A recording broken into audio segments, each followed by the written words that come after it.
Ladies and gentlemen, members of the jury, members of the Roll the Tape film crew, welcome to another, yes, I said another unknown episode of Roll the Tape podcast with Manager Marty. I salute each and every one of you who are joining this live broadcast because you could have been anywhere else, and I do mean anywhere else in the world, but you chose to be here with me. And also, if you are watching the replay of this live, I salute you as well.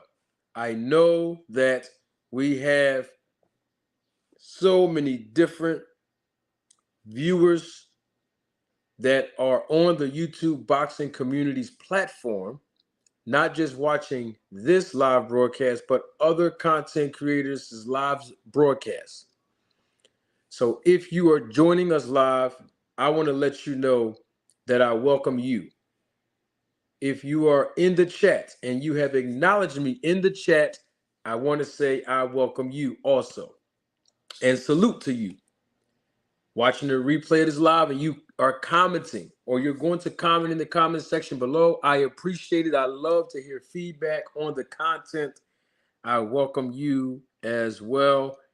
And also, I have to say this as well, because this is as equally as important as I'm inviting everyone in. And that is, if you are here, whether it be the replay of this live or if you are here joining us live, and you are a spy, a detractor, a hater, and you are just here to cause disruption, if you're here to just learn something, if you're here and you really don't like me, if you are here and you really have a problem with my content, I want to say that you are all welcome. Oh, yes, you are all welcome.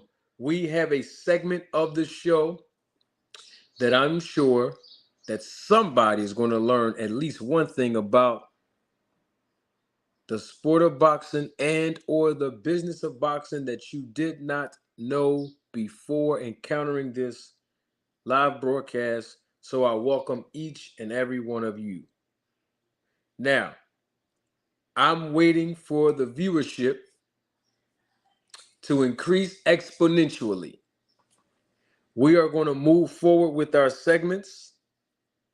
We're going to move forward with some boxing tonight. I'm excited about talking about boxing tonight.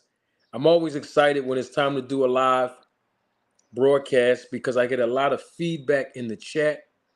Let me mention this, speaking of the chat, on Friday night, the chat was on fire. Yes, it was on Friday evening. The chat was on fire. Even before Friday evening, the chat be on fire. And when I say the word fire, I'm saying the chat be on 1,000 degrees. The engagement is always live. Every chat, always live. So I want to salute everybody in the chat one more time. Uh, and everybody comes with their own perspective in the chat. But I love the chat because you're engaging and I appreciate it. We are going to have a substantial amount of people coming in, joining this live broadcast. And it doesn't matter how small, medium, or large the audience is, I am going to produce quality content every chance I get. And I'm only doing it for one reason. One reason and one reason only. To entertain and educate you. That's right, you. So thank you for joining this live broadcast.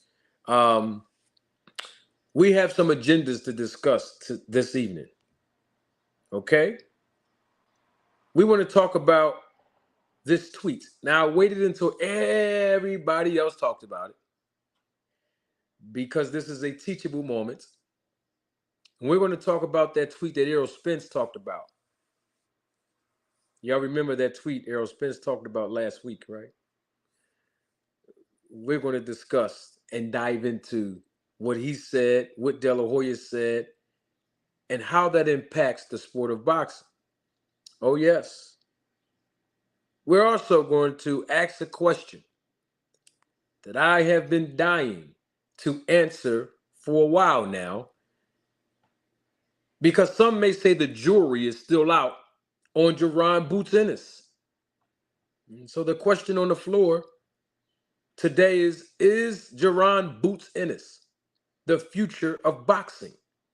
We're going to discuss that also tonight. And also, we're going to discuss our segment.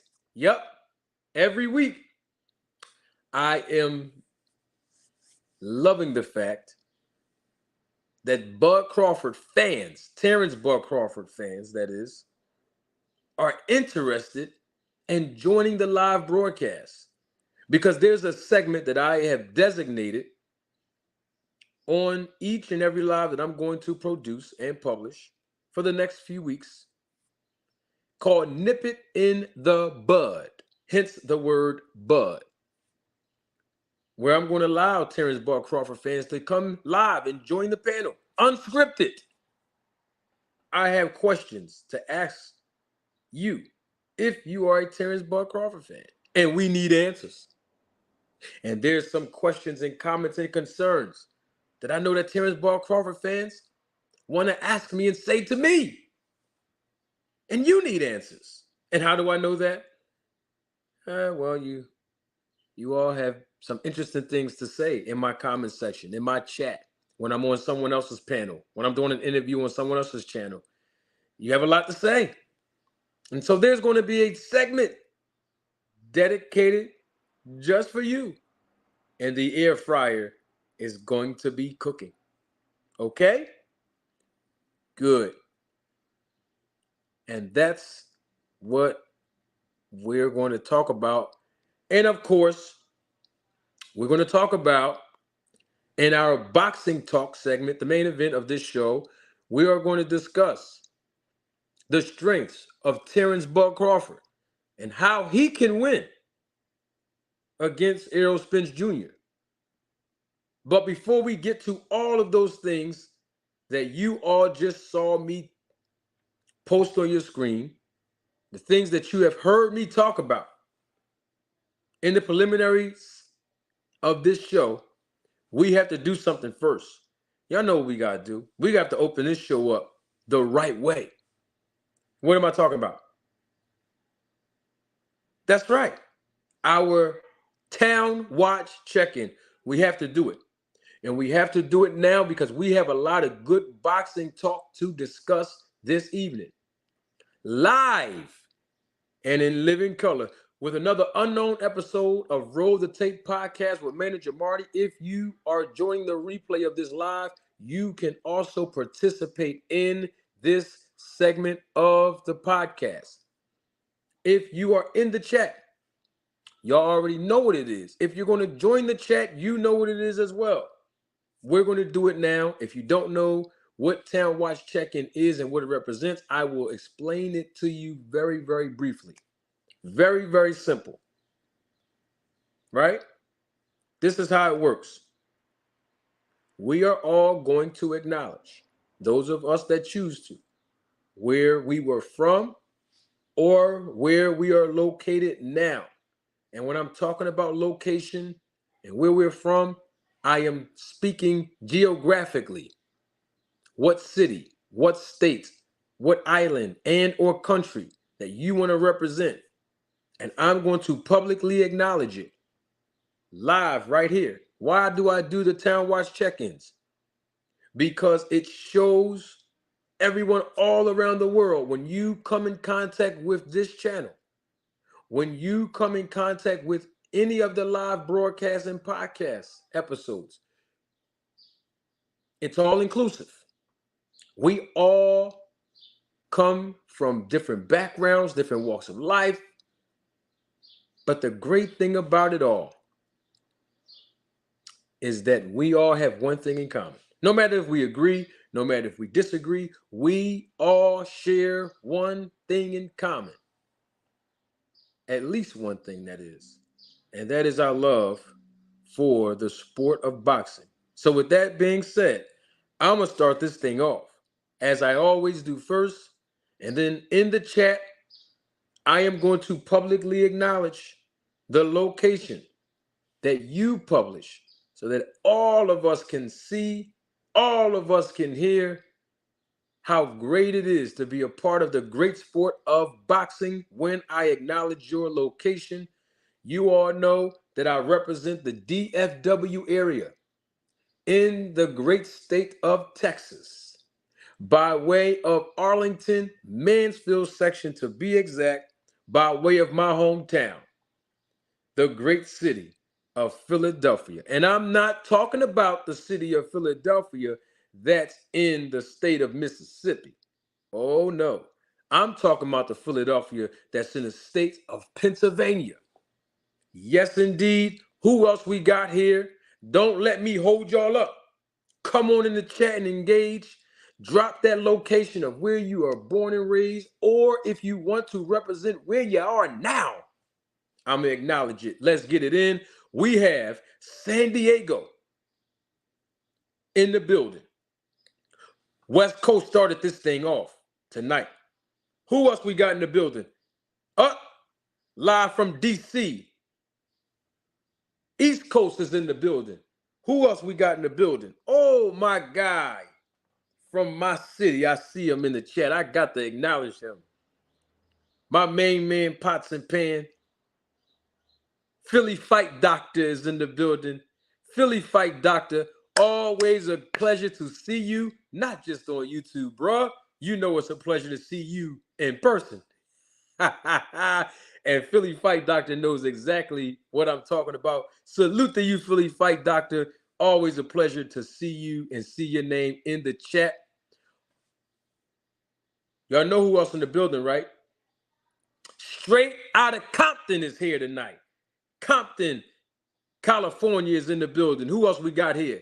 Vancouver, Washington is in the building. Baltimore is in the building. Who else we got here?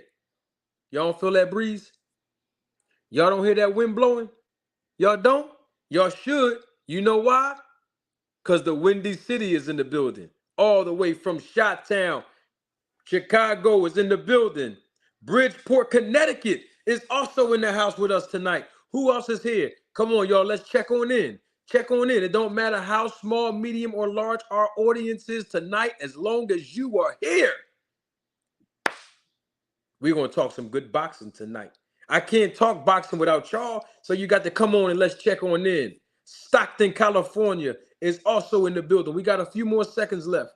Come on in, check on in. Few more moments left. Who else we got checking on in?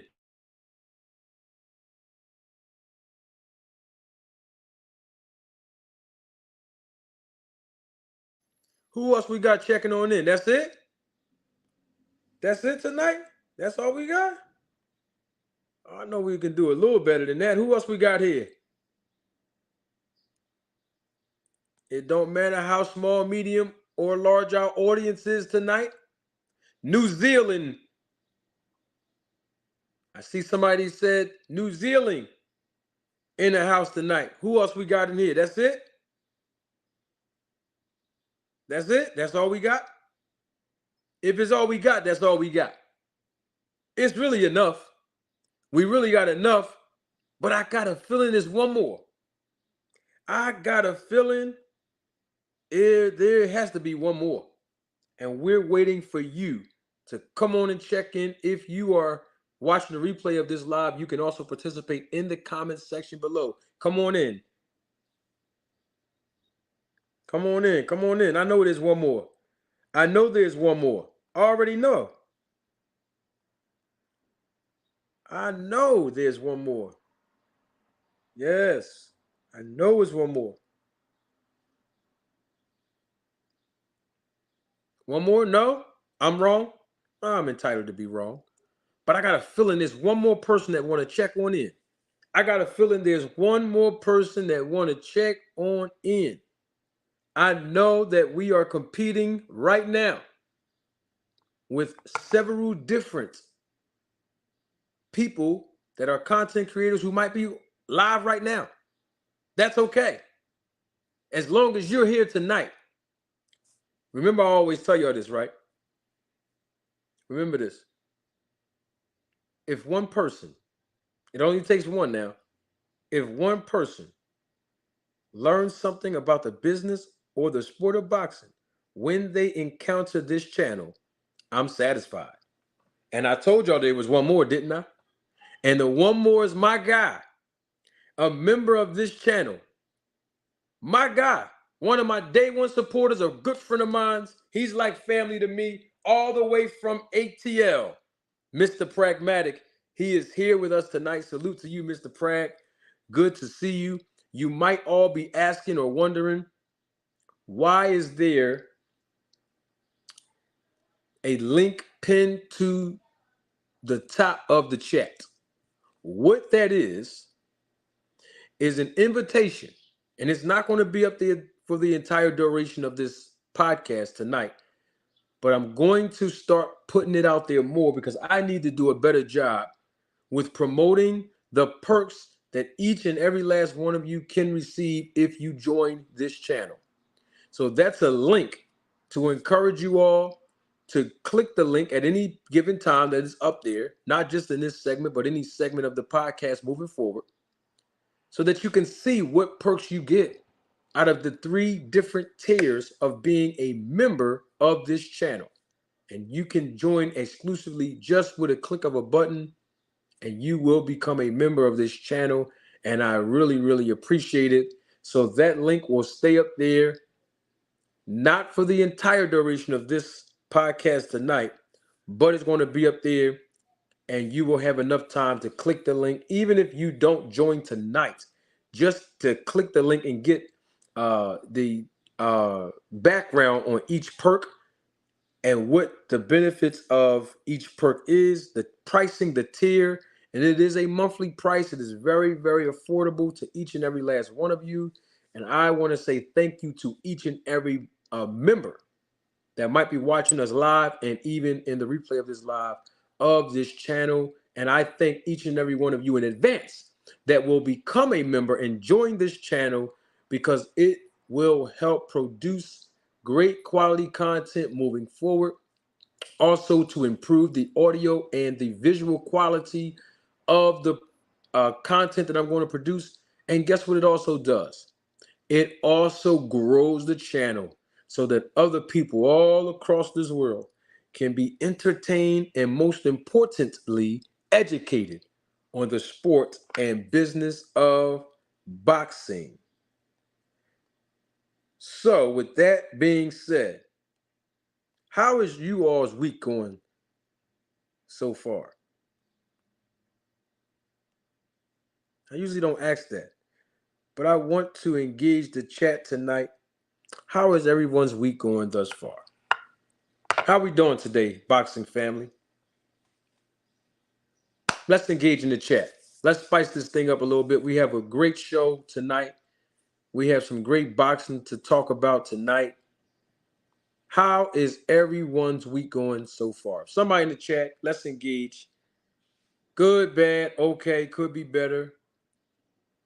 Preparing for tomorrow. How's your week going so far? Somebody in the chat, talk to me. Let's engage tonight.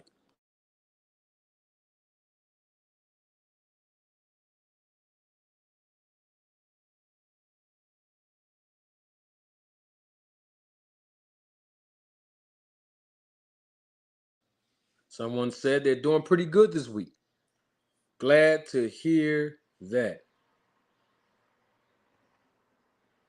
Someone is not doing so well this week.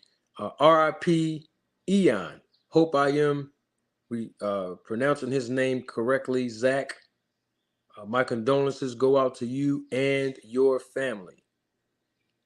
Anyone else want to share how they're doing this week? Got a lot of boxing talk to talk about this evening.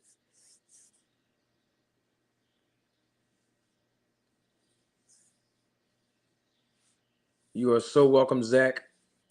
We got some boxing talk to talk about, and I think that is interesting.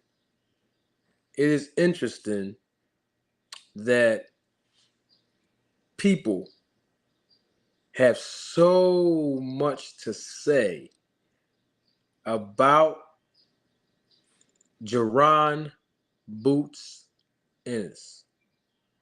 Most of you know exactly who Jaron Boots Ennis is. We know who Jaron Boots Ennis is, don't we, boxing family? We know who he is. I find it interesting. Some people have a lot to say about the 25-year-old IBF interim champion in the welterweight division, Jaron Boots Ennis. In particular, Jaron Boots Ennis has been called a duck in recent weeks because people have been saying that, we're going to call him Boots, okay? People keep saying, some, not all people, but some people have labeled Boots as a duck, claiming that Boots ducked Terrence Bud Crawford. We've heard this narrative uh, for the past few months, particularly in the last few weeks. And if you don't know who Boots Ennis is, uh, Jaron Boots Ennis, we call him Boots in Philly. Everybody at this point in the boxing community refers to him as Boots as well. He has 30 wins. He's undefeated. 27 of those 30 wins are by way of knockout. Okay? He just fought 6 months ago, right? On the undercard, in fact, in the co-main event of the Tank Davis versus Hector Garcia card. And Boots had suffered a lot of flack, pushback, criticism because he didn't knock out the guy Karen. Because people say he didn't look as good as he should have against Karen in his last fight. People have said that Boots has trouble with cutting the ring off, or at least he had trouble with cutting the ring off against Karen. Some people agree that Boots made the fight harder for himself. Some other people said that Boots shouldn't lose any fans, or Boots shouldn't be criticized as much because he got the win. Irregardless of how you think he should have won, he won the fight. So we had so many different schools of thoughts, so many different narratives, so many different things circling around on the YouTube boxing community, streets, and just in general about Boots Ennis. So my question tonight is very simple. Is Boots the future of boxing? That's a question I have for you in the chat. That's a question I have for you watching the replay of this live in the comments section. The question on the floor today is Boots the future of boxing? Let's engage in the chat about that. And while you all are preparing to do that, let me let you know that Boots will be fighting on July the 8th in Atlantic City, New Jersey, against Villa, Romain Villa. Y'all remember him? Remember he fought and won in a controversial decision against Rashidi Ellis. Y'all remember that fight when Rashidi Ellis was outboxing his head off for about 6 rounds? And then after the 6th round completed and expired, Villa started picking up the pace. And he started to press Rashidi Ellis. And it came down to the wire where he knocked Rashidi Ellis down. Rashidi Ellis did get back up. Rashidi Ellis did beat the count, but he lost the fight in a very controversial way. In fact, I even interviewed the referee in that fight. In fact, the referee, my guy, came on this platform, on this channel, and I interviewed him live. Some of y'all remember that? I am talking about the great Brent Bovell. He was the referee in that fight. That fight was extremely controversial. And Romain Villa came out with the win. So fans all around the world, particularly on YouTube, they kept saying, well, if Rashidi Ellis lost to Villa and Karen made Boots press on the gas, but he didn't look impressive, why not have Romain Villa fight Boots? And now we got it. Now we got that fight that people were asking for, because we know that Rashidi Ellis versus Villa was the fight underneath Boots versus Karen on that same main event card, pay-per-view card, that is, with Tank Davis versus Hector Garcia. So that was a great card. And so now we're going to get what we were asking for. So the question again, on the floor tonight, I only see one person right now, and I see two people that answer the question. Is Boots the future of boxing?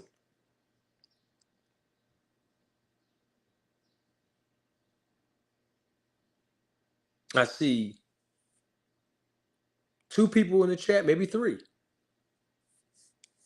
Let's engage tonight as the viewership is slowly increasing. But it is increasing. And we appreciate all of your viewership. We're talking about Jaron Boots Ennis. Is he the future of boxing? I have one person that says yes, two people that says yes, one person, two people says no. So we got it even right now. Y'all think he'll win this fight with Romain Villa? Let's talk about it. If you're just joining the replay of this live, we're talking about Boots Ennis. Is he the future of boxing? And do you think that Villa stands a chance with Boots on July I said it right. July the 8th. I think that's the first week in July after the Independence Day holiday. Is Boots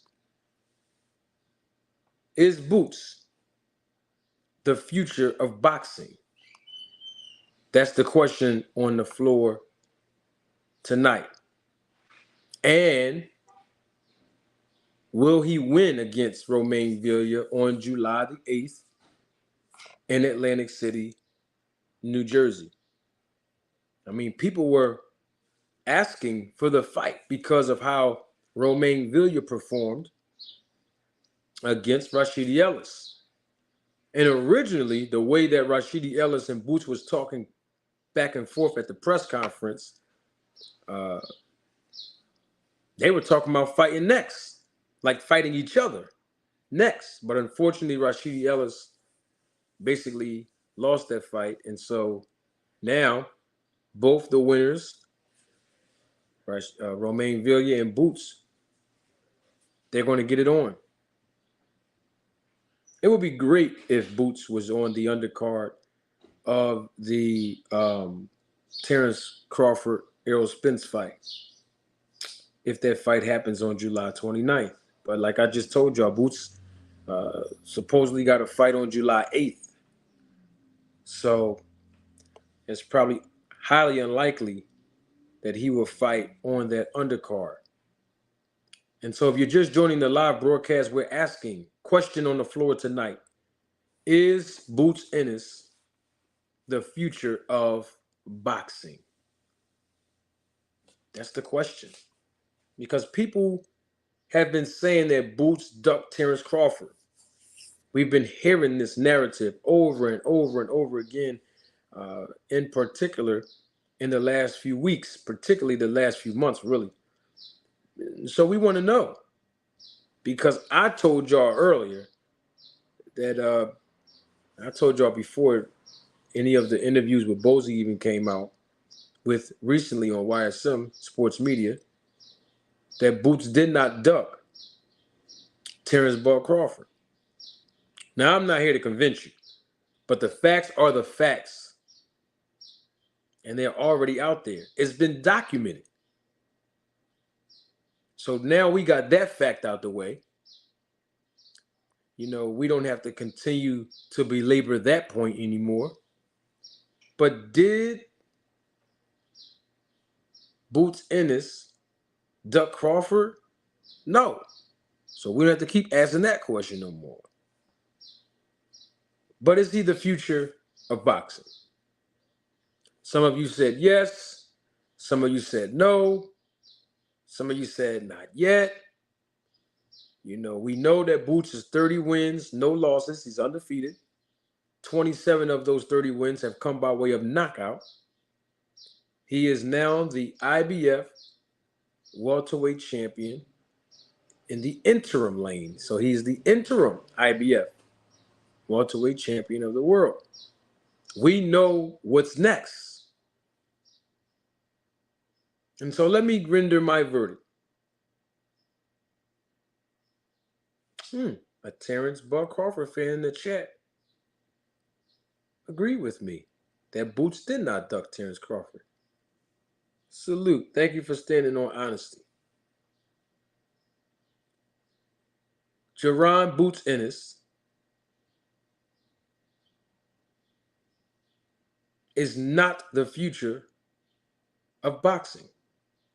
Now, I know some of you are going to say, Manager Marty, how can you say that? You are from the same city as Boots Ennis. We've seen you in the gym watching Boots Ennis spar and watching Boots Ennis work out and watching his dad Bozy train other fighters. And my main man, Pots and Pan, Coach L, and Greg Hackett. And I seen my other man, my other homie, Rasheem Jefferson in the gym working the mitts with Boots. And Manager Marty, how can you say that Boots is not the future of boxing? Because I can. Because it's true. Boots is not the future of boxing. Yeah, I said it. I know a bunch of haters are going to criticize me after hearing that. Boots is not the future of boxing. Boots is the right now of boxing. Let me reframe that for the people in the back. For the people that's going to be in my comments section. For the people that don't press play to listen to the content, they just look at thumbnails and titles and render a verdict without even hearing what I say. Boots is not the future of boxing. He is the right now of boxing. I think I need to say it again. You know what? I am going to say that again. Boots is not the future of boxing. He is the right now of boxing. And I dare anybody to challenge that. Because Boots was the future of boxing a few years ago. He is the right now of boxing, particularly in the welterweight division. Let me tell y'all something about Boots. Boots trains hard in the gym. Boots takes good care of his body. Boots is always in shape. Boots don't have to get ready because Boots is always ready. Boots is carrying the city of Philadelphia on his back right now. He's building a legacy for himself. I want to tell y'all one more fact about Boots. Boots is special. You know, you have good fighters, then you have great fighters, and then you have special fighters. And it's a very, very, very, very small list of special fighters. And Boots is one of those special fighters. Boxing is in Boots' blood, and it's hard to beat a fighter who have boxing running through their blood. Well, his father was a professional boxer. His brothers were professional boxers. Boots grew up in the gym since he was a little baby. Boots been around different styles of boxing, not just in the amateur program, but even before he was ranked in the amateur program. His pedigree right now secures him as the right now of boxing.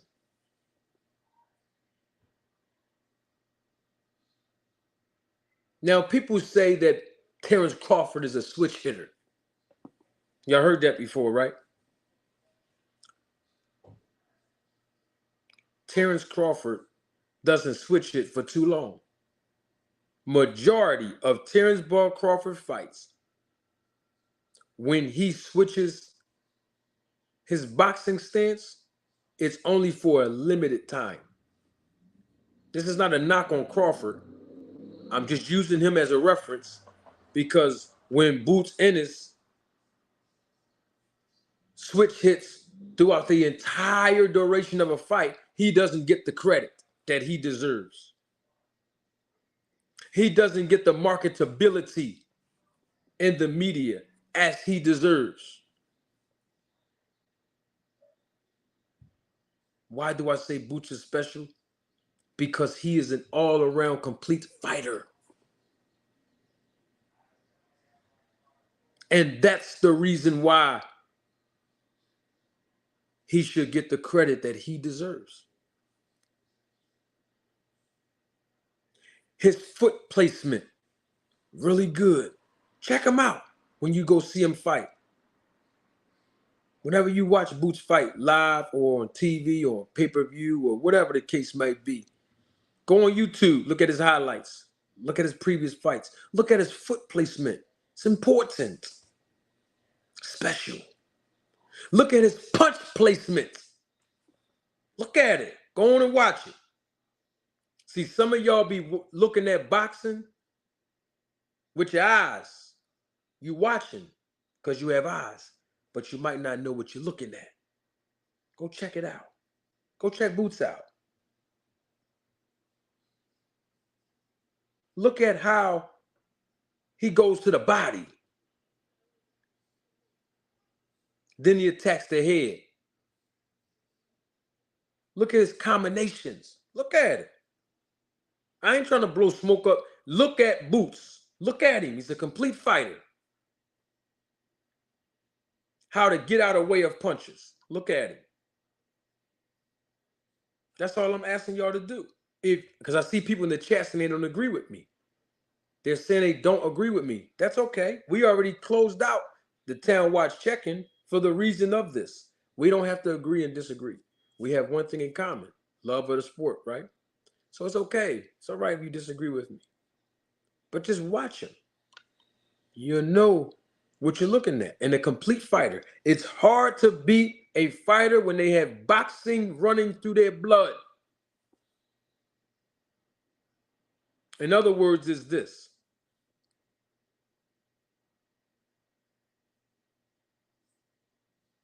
Boots learn about the sport of boxing before he was old enough to compete, even in the amateurs. Since he was a little baby, from what everybody has been saying, he was born in the gym.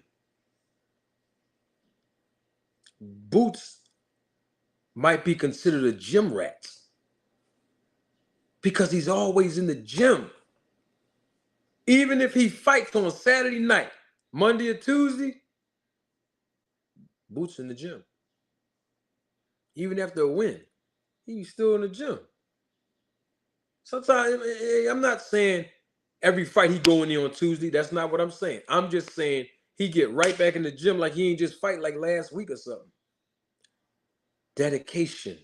That's what makes you special as a fighter. Dedication. Let me tell you another reason why Boots is special. I'm not telling y'all stuff that I heard from somebody. I'm telling y'all what I seen with my own two eyes. This part right here impressed me about Boots. And I might not tell Boots that every time I see him. But this would impress me a lot about Boots when I go to the gym and see him. This would impress me. Boots be helping the other fighters in the gym. Boots holds the focus mitts. And he helps other fighters in the gym. I've seen him do that several times with my own eyes. Hold the heavy bag for a fighter. Coach a fighter.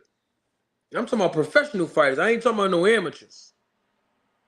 I'm not saying he didn't help the amateur fighters that was in the gym with him. I'm not saying that. I'm talking about what I seen him help the other professional guys, up and coming guys. He helped them guys. I'm impressed by that. You don't see that in most gyms with a professional fighter who's been on TV, who's always in the gym, who got an interim title, who has the pedigree that somebody like a Boots have. Most fighters don't do that. I'm just saying, this is not a knock on other fighters that don't do it. I'm just giving Boots credit because he does do it. And I've seen him do it several times with my own eyes. Special. Special. He's human. He's entitled to have a bad day at work. When he fought Karen, that don't have to be his best performance. He won the fight. And he still didn't give up, even in his frustration. He tried to go out there and knock the guy out. A lot of pressure on the guy. He's from Philly. They fighting on the East Coast in D.C. So he's trying to make a statement for all the fans. Somebody in the chat just said, I will beat Boots in the street fight. I don't know how much experience you got, but I doubt that. I highly doubt that. And you're entitled to your opinion with that as well. That's fine. But the young man is special, and he deserved to get his flowers while he can smell them. I'm just saying. Please don't say, who has Boots fought to make him special? Because the same people that ask that question are the same people that give Terrence Bud Crawford credit, and he got 30-something fights on his resume, right? Okay then. So what's good for the goose is good for the gander. So if you would give Crawford credit for his resume, and he's on the world championship level, then you shouldn't criticize Boots for his. In other words, Boots' resume supposed to be what it is, coming up in the ranks, right?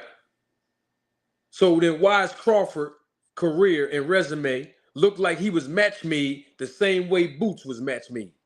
If you're going to say Boots had an easy career and for this type of opponent, that type of opponent, then how come Crawford resume looks similar to Boots? All right, then. We got to call a spade, y'all. It's hard to knock somebody out in boxing, yo. So just because Boots didn't get the knockout don't mean he should be discredited for the win. And we're going to see what's going to take place on July 8th. Because if my schedule permits it, y'all know I'm going to be at that fight over there in Atlantic City. I'm going to watch Boots dominate Villiers. And it's going to be a good fight because Villiers ain't nobody that's going to lay down for you. So don't try to go in there and say, oh, Boots was supposed to do that. No, give Villiers his credit because he beat an undefeated prospect in Rashidi Ellis on a pay-per-view card. So give Villiers credit now. Don't discredit him now, and then if Boots beat him, try to discredit Boots. We got to stop. Hey, come on now. Got to keep it 100. That's all I'm saying. Now, we have come to the portion of the show. I'm going to dedicate this portion. I'm going to dedicate this segment to Terrence Bud Crawford fans. Now, if you wasn't here for the last 2 weeks, you may have missed the fact that this is what I'm going to do for the next several live broadcasts. I am going to allow 2 or 3 lucky contestants to join the live broadcast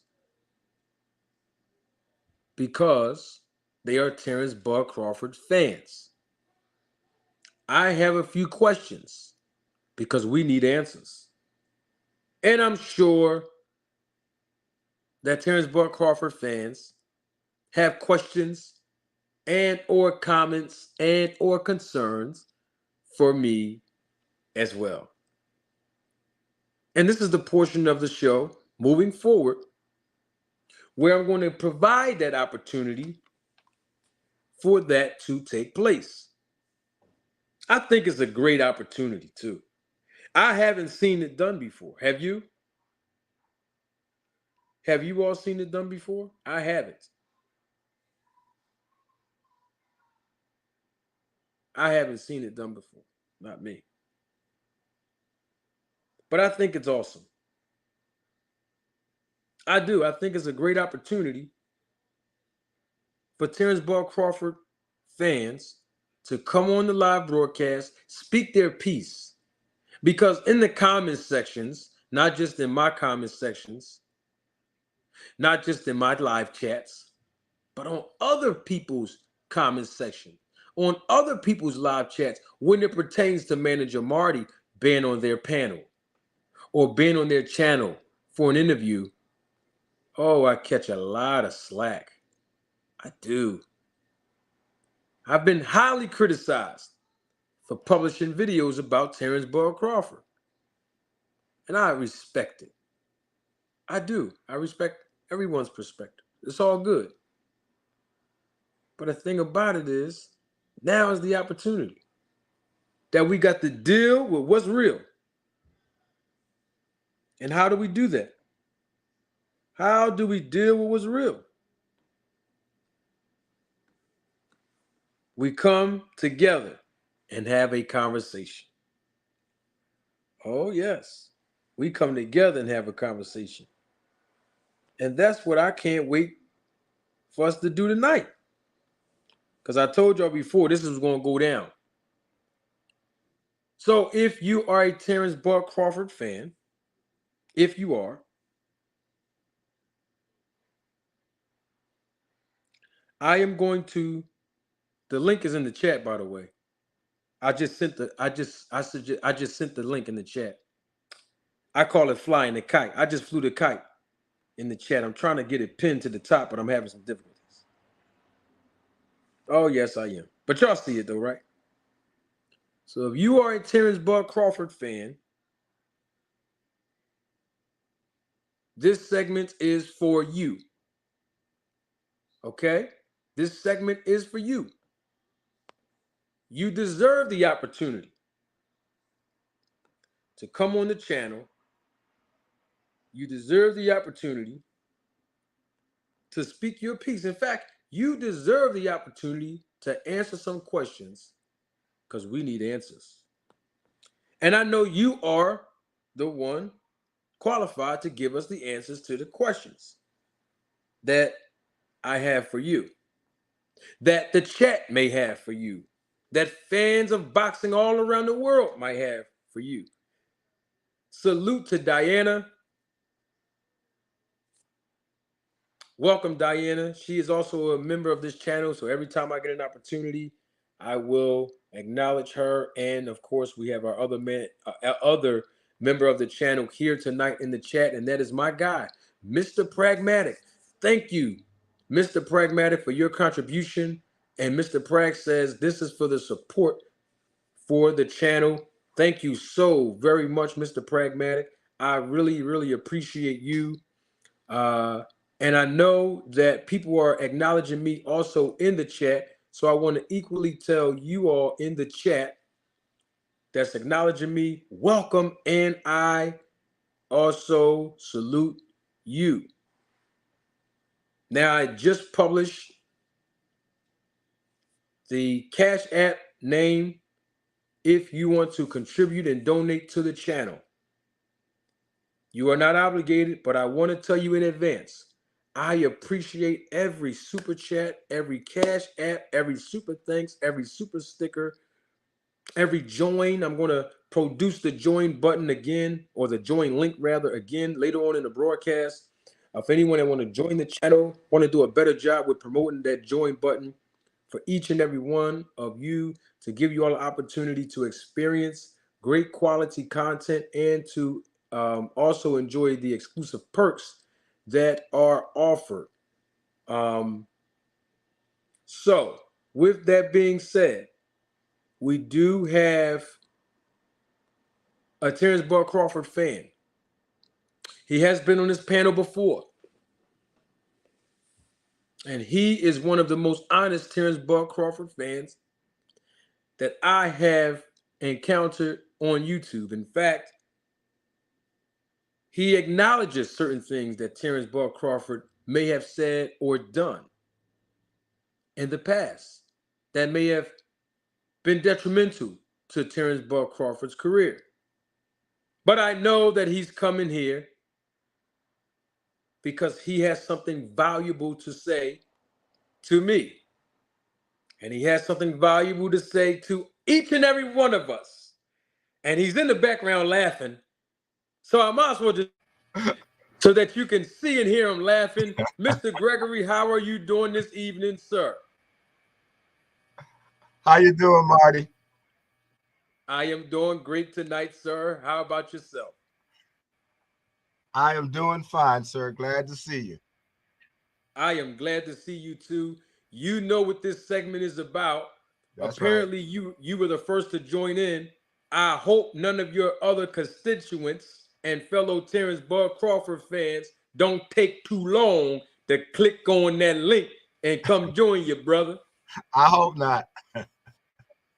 So what's up? Salute. Hold on, Mr. Greg. I have to salute her too because I see her in the chat. Salute to Dahlia. Salute to you, sweetheart. Always a pleasure to see you. Mr. Greg, you know what this segment is about. You have been on the segment before. You've seen other people on the segment before. I saw your comments. I think it was on Friday night. You made a comment about not focusing on the past and let's move forward and different things of that nature. But I have to have a segment called Nip It in the Bud because I want to acknowledge Terrence Bud Crawford fans. I get so much criticism about the content that I produce in the past of Terrence Bud Crawford. So I want to make sure that everyone get the opportunity to speak their piece and give everybody a platform to share their views, irregardless if I agree with them or irregardless if they agree with me. So I appreciate you joining us tonight. The floor is yours, Mr. Greg. I saw that you were talking about Boots being the future. I don't think he's quite the future, but I think he's an integral part of it. And I think I put in the comments already. I think a fight with Stanodius, I believe I'm saying his name right, would do that. Also, I've said that he didn't duck Bud. We know that he signed to Showtime. So Showtime wasn't going to allow him to fight on BLK Prime. So why anybody think Boots duck Terrence is crazy to me if they understand that part of the business. I also think if he had a fought Boots, that the outcome, even although I think Terrence would have still beat him, I think it would have been a much closer fight than anybody really imagines right now. And me as I'm a Crawford fan, but I also look at other fighters that I like as well. I think Boots actually would be a better fight with Terrence if it should happen than even with Spence. Because Spence doesn't do all of the things that both of those two fighters does. So I think we would see more dynamics from both of them than we would see from a Crawford Spence fight. That's my feeling about that particular fight. I think if they had to put him on the undercard of this fight that you still don't seem to believe is going to happen on the 29th, I think that would have benefited him as being seen as the possible future in the welterweight division. Now, of course, how business is. There was probably some money issues and other things that didn't happen. But I do see Boots being a part of the future. And it's just a matter of that one marquee fight or that one particular fight that'll put him right on the front line. So that's kind of my feeling about Boots and being the future. Okay.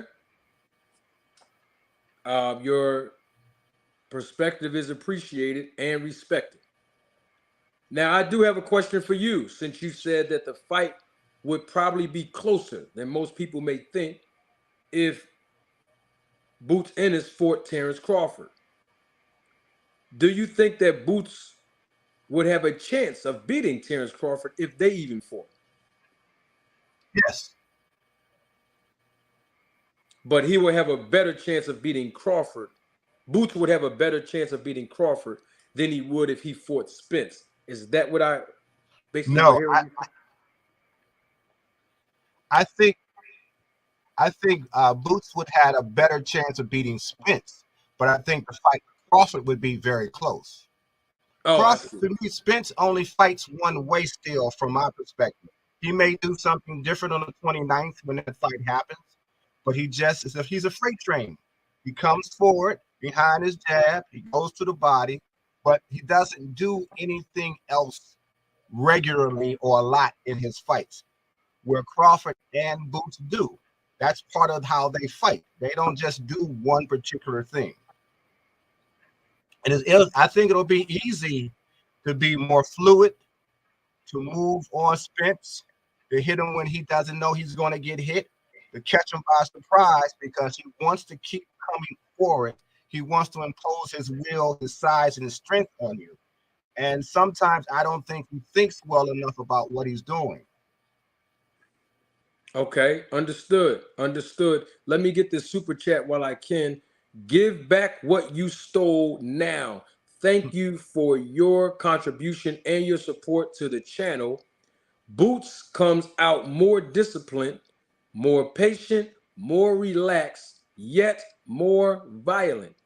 Boots stoppage over Villia in the 9th round, bringing Atlantic City boxing back. Thank you so much. Give back what you stole now. I salute you, brother. Thank you. And that's a really good assessment that he said about Boots. Very highly competitive fighter Boots is. And yes, he's more relaxed. He's more patient. He's definitely more disciplined. And I do expect Boots to have a great show in Atlantic City come July 9th against Romain Villa. Now, Mr. Greg, you and I don't see eye to eye on everything. Some of the things Correct. we do. Some of the things we do. But I got to keep the segment about Bud. Now, we see Bud doing a whole lot of talking to the media. We haven't seen him do this much talking when he fought no one else. He's saying that he's going to fry fish on July the 29th against Spence. We've heard him say this. He also made references to uh, drowning the fish.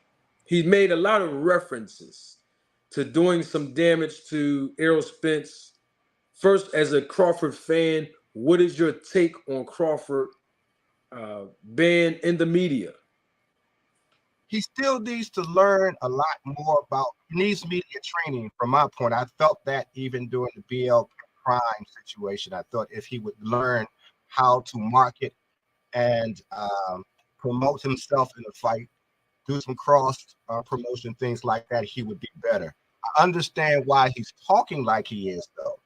All that's, some of it is frustration from the criticisms that he's been getting. Some of it is because of the fight taking so long to finally take place. I think he's also been told to talk it up. I believe that's what it is, because that's normally not how he talks. But he's been told to talk it up. He's doing that. I hope he watches what he says to make this fight more compelling, more people being willing to come see it. But I do like that he's actually talking. I wish that he could be a little better when he's talking to the media, when he's talking to those in the boxing circles. I hope he does what he says he's going to do when this fight comes. But that's my take on it, that he's been told to do it. He should do it. He can be better at it, though. Yeah, well, I'll tell you what, the viewership is increasing exponentially, and I know that we have people joining us live, might be watching a replay of this live, and they heard what you said about how much you like what Bud is doing to promote this fight, as far as how engaging he is in the media. I have an issue not with him promoting the fight, not with him doing any interviews in the media. I think that's what he should do. Excuse me. The issue that I have is that Bud Crawford contradicted himself when he said that this fight sells itself. I've already spoke on Friday night that this fight cannot sell itself. These two athletes are going to have to go in there. One of them or both of them is just going to have to be the bad guy. That's just how boxing is set up when you're trying to appeal to casual boxing fans. The hardcore boxing fans, we've been waiting for this fight to happen for years now, particularly 1 year to be exact, more recently. The bottom line is, when Bud Crawford said that this fight sells itself, if he really believed that, he wouldn't be talking to the media as much. In fact, I haven't heard him, and you are a Crawford fan, and you agreed, you haven't even heard him speak this way of any other fighter through the media. So I have a question for you, because someone in the chat basically made a reference to, is Crawford doing all this extra talking that he's usually not doing? Is that because he's nervous, in your opinion? I don't think it's nervousness. I think he's been told he's going to need to do that. If I was advising him or in his circle, I would have been told him to start talking to media even before this fight. I think what's happening, however, he's recognizing somebody hopefully is telling him they have to sell this fight. If you remember my comments Friday, I said both of them would have to step outside themselves and really talk this fight up. They need to go to other outlets that they've never been in before, or maybe people only know the names on the periphery, and talk this fight up. They have to do that, because just sitting there thinking because hardcore boxing fans like myself or other newer fans know the fight, if you want this to be the mega fight that it should be, you have to do your part, not just in the ring, but outside the ring. You need to go out and people need to see you. People need to maybe go and watch your earlier fights, him and Spence, I'm sorry. They need to do every single thing in the next 60 days or so to make this fight to be the spectacle, or to be spectacular, I'm sorry, that it should be. It could be the De La Hoya Trinidad. It could be the Leonard Hearns. It could be that. They're older guys. They're older now. So they need to go that extra mile. They're not 20-something-year-olds Both of them are in their mid-30s or early 30s. So they need to get out there and make people even look at them. Even if you're a Spence fan, look at him in a different way because of the way he's talking in promoting. I'm sorry. Same thing with me. I'm a Crawford fan. I'm looking at him now and saying, okay, you're talking, but get a little more animated. Go other places. Do more. That's what I'm looking for. I mean, we've been arguing on the internet for 2 years. We've done more fighting on the podcast than boxers have been in the ring. So you need to make up for that. You need to make up for all the people who mad at you, all the people who said you was ducking, all the people say you didn't know what you was doing. And some of those criticisms are legit. Don't matter now. Now that it's going to happen, now that you've gotten really what you want out of this negotiations, now make it worth everybody's while. So when we come back after the 29th, we can talk about it. We'll have a lot more to say on what we actually saw. Awesome. Awesome. Very, very great perspective. I definitely have to say, that I totally agree with that evaluation. These guys have to get it on. They have to promote this fight. Terrence Ball Crawford has to continually go after the media. It doesn't matter how small, medium, or large the media audience is. He just have to keep getting this thing out over and over and over again. And he might have to be the bad guy because we haven't heard too many words from Spence just yet. Mr. Greg, that settles it for me. 30 seconds. Give us your last words. Let me just say this. I want to thank you for letting a guy like me come on to your show. B, that you're putting people on to actually hear what the fans have to say. I'm not a podcast. I was thinking about it, but I don't have the time to do it. For what I see you going through, because I've seen some of the craziness. I'm like, no, I don't want none of that. I'm too old for that.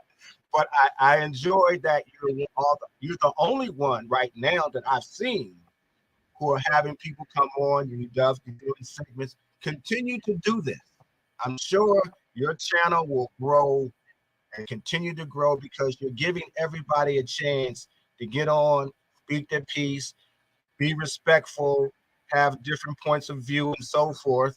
And everybody still learn. I mean, I've been around for a long time, but it's still great to hear young guys like yourself and some of the guys I talk to, at least on the comments, have something I think that's worthwhile to say, even if we talk a little junk to each other from time to time about who would win. But I think it's a great thing. I respect you for it.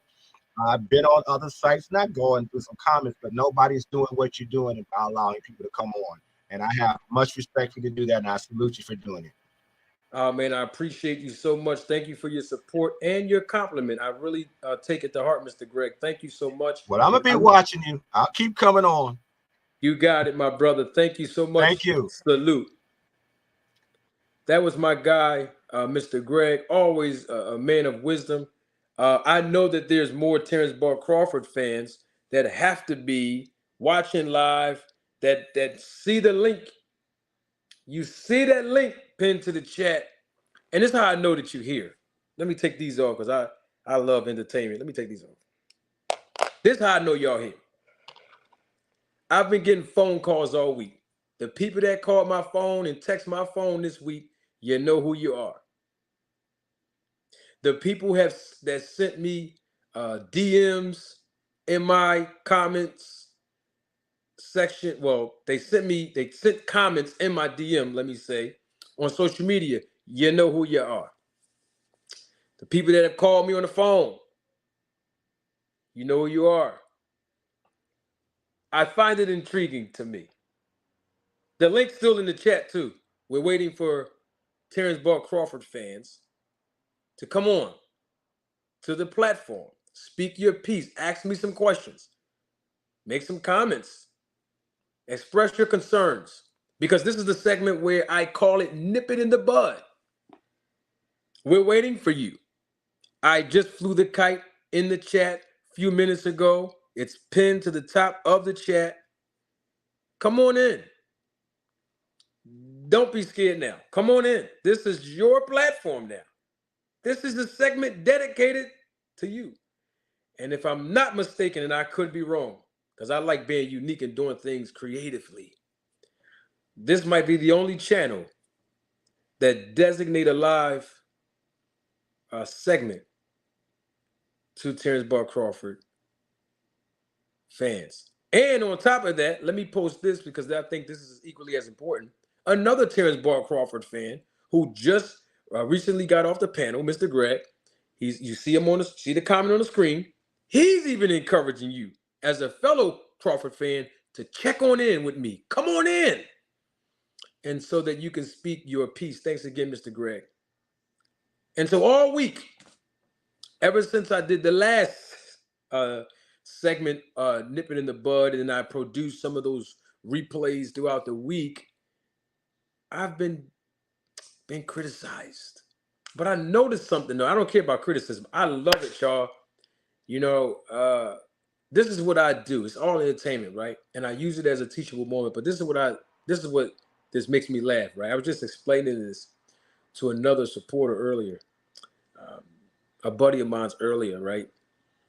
And that person knows exactly who that person is that I just spoke to not too long ago. Anyway, just got finished saying that I noticed a trend going on here on YouTube when it comes to Manager Marty, right? Here's the trend. The trend is that I'm only being criticized by Crawford fans. That's the trend. And now here's what I realized too, right? If I only had, this is a fact now, this is not an opinion. If I only had 200 subscribers, and every time I published a video on Terrence Crawford, if it gained about 100 to 200 views, no one would be talking about Manager Marty. No one would be going down the list of videos I published and start counting. Nobody would do that. Nobody would do that.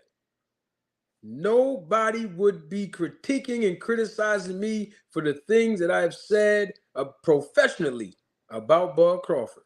If I only had 200 subscribers and every video I published on Crawford gained 100 to 200 videos, 100 to 200 views and like 6 likes, no one would be saying anything about it.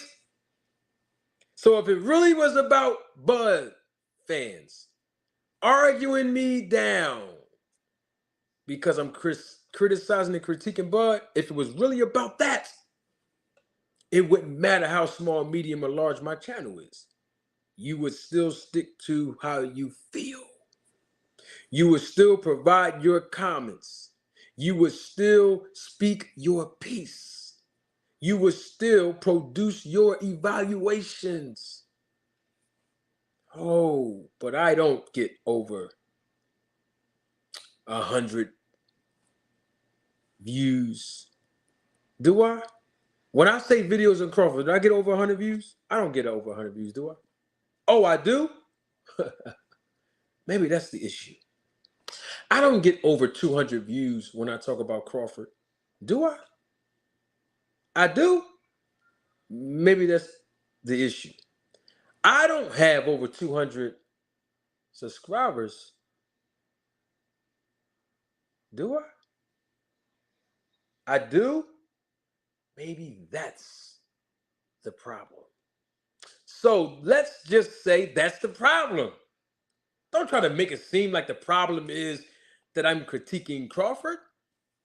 Just say it's because I have a louder voice and people are listening when I say things about Terrence Crawford. Say that's the problem. Don't sneak diss me. Say it's the problem. Say it. So then now we can meet on the foundation of what it's all about. You see, we can meet halfway. The foundation is this. Now we're getting somewhere. But Terrence Bud Crawford fans have an issue because of how loud my voice is. That's what this is about. This don't have nothing to do with the amount of videos I make. Because the great thing about it all is that Terrence Bud Crawford fans, they like the channel. See if you ain't like the channel. But you like the channel. You like it. Am I right, Mr. Jeffrey Brooks? I'm gonna have to agree with you. I'm gonna have to agree. But you know what? Disagreement is good, actually, Yeah. to an extent. You know what I'm saying? Because hey, it gives you something more to talk about. If Yeah. we just agreeing on everything at all times, it'll just be like some channels I see. It's I see some Spence channels where there's mainly Spence fans on there, and everybody's for Spence, and the only thing is doing is just everybody's agreeing to criticize Spence, or criticize Bud. I'm sorry. So I mean, disagreement, like I say, disagreement gives you something to talk about, different sides of the opinion, you know. Yeah, no doubt. No doubt. So Like, I had a question for you, okay. Jeff. And one thing I like about you, Jeff, is you keep it 100, Jeff. So I had to respect you with that. So I have a question for you. Um, have you ever seen any pro Crawford channels? In other words, is content creators who specifically build Crawford up, talk highly of Crawford. Every time Crawford does an interview, they find the good in it, no matter if he's not being honest, or no matter if he's manipulating, no matter if he's whatever the case might be. They're going to find something great to say about Crawford. They believe Crawford's going to beat Spence. They're Bud Crawford fans, but they have videos that they produce bigging up Crawford. Have you ever seen any of those type of videos on YouTube? Oh yeah, yeah. I see a few. I seen a few of them. Couple of them. I see more pro Spence. Oh, okay. Um, I do see more pro Spence than more pro Buzz, but there's, oh yeah, it's certain channels you go on. Hey, it's all Bud over here. Some channels you go on, it's all like I said, I seen you on for nine. Um, on his channel one time.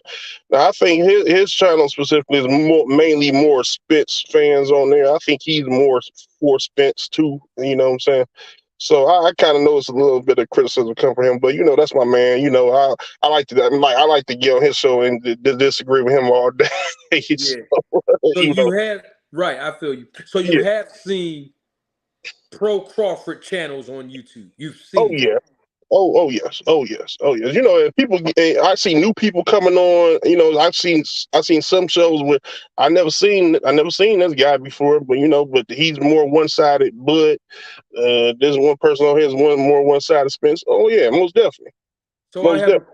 I have a question for you. Okay. Would you say that my channel is more influential than theirs, or Mm, no? more influential. All right, let me reframe it. Let me reframe it. Okay. Do you think that my channel produced more attention than their channels, the Pro Bud fans? A lot of them, the pro, but I think so.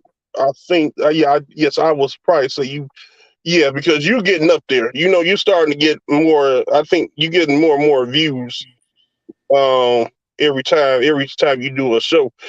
And like I say, a lot of it is because a lot of people like to tune in. A lot of Bud fans like to tune in because they like to hear the opposition. You know what I'm saying? So I think you do um well, I will say you will criticize Bud more so than Spence, more for sure. So that allows the Buzz fans to tune in and say, hey, I don't know about that. I disagree with that. Or you might, like your last guy that was on here, you might get him to even side with you. He's a Bud fan, you know. So I, you think I'm getting Mr. Greg to side with me? Mr. Greg is a sharp guy. He's not he going to disagree with me just because he agree with you. What did he say the last time? Oh my you goodness! know you talking about Mr. Greg that was just on here just now. Just over here. No, Mr. Greg stands on his man. He's standing 10 toes down, brother. He's standing on Okay, what he believes. well, What I've okay, seen from the guy. You know what I mean? right. Well, y'all did come to some kind of common ground. That's something that I disagree with Oh, just a okay. second ago, and that was the fight sell itself. That's not going to sell itself. And I strongly disagree with that because I really feel that the fight has already sold itself based off of the sold out tickets already in less than a few minutes, less than a day. The tickets were sold out. So the only thing they really focus on now is the pay per view buys, which I really believe that that's going to sell itself. I do believe what Bud is doing is an addition, is an add on to promoting the fight. I think that's going to get fans who don't know who him or Spence are to say, let me check this fight out. I never heard of this guy. I never heard of Bud. I never heard of Spence. Let me check. Man, he's talking a lot of trash though. Let me check. Let me tune in on July 29th then. But I think everybody that know who the boxing world that know who these two is, man, it's been talked about for years. They don't have to. They can sit back and not say a word to each other until fight. But it's going to already sell. You know what I'm saying? So I think it's an addition. And Okay. plus, Bud has taken a lot of criticism about him not being able to sell for his market skills. Like the Sean Porter fight. I think he missed a conference. He didn't even show up to a conference, so that was looking very unprofessional on his part at the time. So I think he's trying to like make up for that. You Mhm. know, Got you. with yeah. I find it interesting, Jeff, that even you would agree that let's say I'm talking negatively about Bud, right? Okay. You would agree. I just find it interesting that the Bud Crawford fans who have channels, uh, regardless of the size of the channel, they are building and boosting Bud Crawford up. They are agreeing that his resume is good. They are saying great things about Bud Crawford, but they are not getting the traction, or they're not getting more traction or more traffic or more attention than my channel, since I'm criticizing and hating on Bud. In other words, is how am I doing better as far as viewership and capturing the audience when I'm supposed to be doing something that's as bad as hating on Bud, and they're actually Bud fans, and they're building up Bud on their channels. I find that very interesting. Like I said, it's the whole thing of everybody loves to love to come with a different opinion. A lot, like I say, everybody. If I go to a Bud channel right now, and by me being a Bud fan, get on there, listen to what he say, giving Bud all praise and this and that, and I'm agreeing. You know what I'm saying? I'm agreeing because I'm a Bud fan, and so I'm agreeing. Say I can let's just say, okay, the resume. I can say, okay, I agree with you, or it might be that might be one I might not agree with, but as an all pro Bud fan, I could just say, hey, I agree with everything he's talking about. So I mean, so where's really what's the point of me even? I mean, tuning in really. You know what I'm saying? Well, I'm tuning in and listening. I agree. I hear what you're saying. I don't have to try to correct you because I agree with you. You know what I'm saying? But if you coming with the opposition saying, no, he's this, and that, oh, well, let me see. Hold on. Let me get on here and correct this guy and tell him, no, let me show him another, let me explain to him a different way and try to get him to see my side of what I'm saying. You know what I'm saying? Yeah. So that's pretty much what I think it is Well, more so. see, but here's an issue with that because I provided a solution to that. Okay. In Okay. other words, is that let's say if that is their reason, and I mean I really don't uh, contest for anyone's reason for coming on. Just your viewership is enough for me to appreciate it. But Well, let's say their reason is the only reason why they're coming over here is because they already agree with those Crawford channels. So the Crawford or pro Crawford channels are not going to get the viewership because everybody's jumping over here because I'm opposition. Well, I provided a solution for that by creating a segment, um, you know, nip it in the bud, and providing a platform for those people to join in live, unscripted, before the entire world, to speak their piece and talk about why they oppose what I say or what I do, or if they want to just give a perspective on Bud, I'm cool with that. But I they're think not that's coming. I think that's another reason because I noticed you do more live streams and let people on more so than anybody. I'm starting to notice that too. So when people feel like they can just jump on like I just did or whatever, you invite as many people to come and you know what I'm saying. I think that kind of cause attraction as well. Because now you got people from different sides, different opinions. That's not agreeing with you, and you got them people tuning in here what that person got to say, and because they agree with them and not you, and so you kind of catching attractions from all sides. People that agree with you, people that don't disagree with you, and so you getting all of those when you do the live streams. And I will say keep doing that as well. You know what I'm saying? Because I think the last time I was on here, me and you was kind of, we had a lot of differences about the Bud scenario. We went at it for a minute, but once I got off, you looked at your views. You say, "Whoa!" It said, "This is the most I ever had." You know, I never had this many this many viewers here. Like so, it was full of bugs. That's because I think me and you mainly was criticizing Bud on a lot of things, and I'm trying to explain. No. It's like so, like I said, people tune into that kind of stuff. They like to hear the difference of opinion like that. Yeah, I think I had said this was the most engaging chat that I had.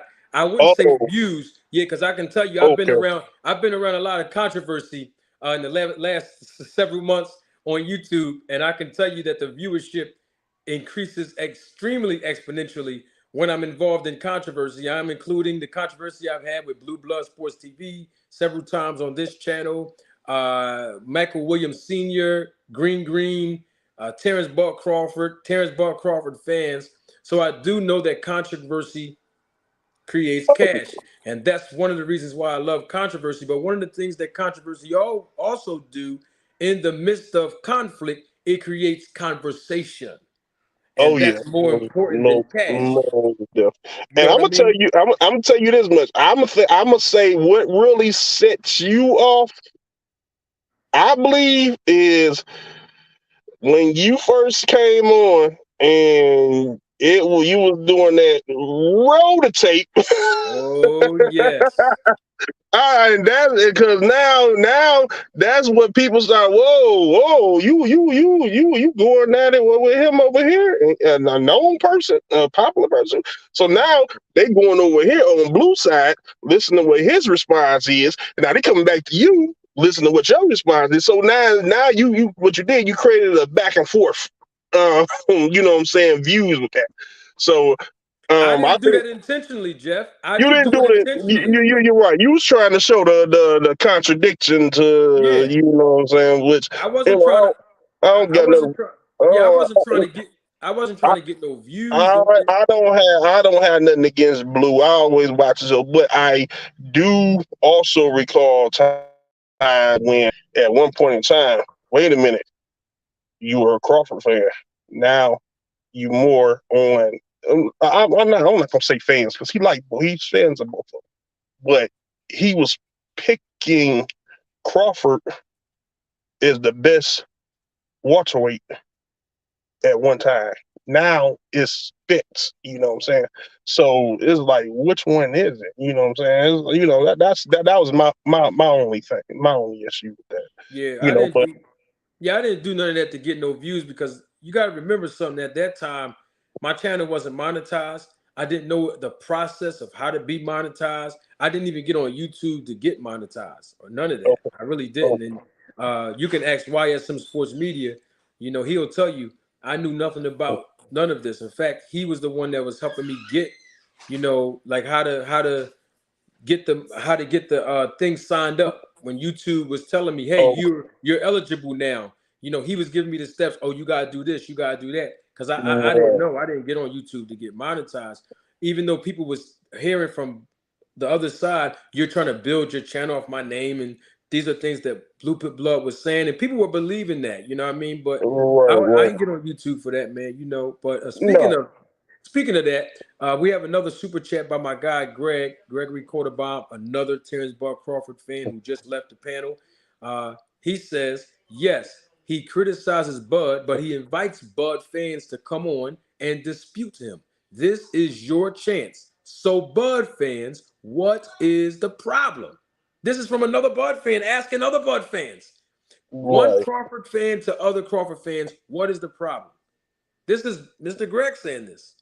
Right. Okay, I might criticize Bud, but I also invite the fans of Bud Crawford to come on, Right. speak your piece, give your perspective. You know, not just for me, but for the whole world. You know Right, what I most mean? definitely. Well, and I don't, me personally, I don't be on everybody's channel. I mean, I might browse, look and see here what they talking about real quick, and I'm off. I don't be on everybody's channel. Really, be honest with you. Well, I'm just started being on your channel more often. But it's you every now and then, Blue, and really for nine. You know what I'm saying?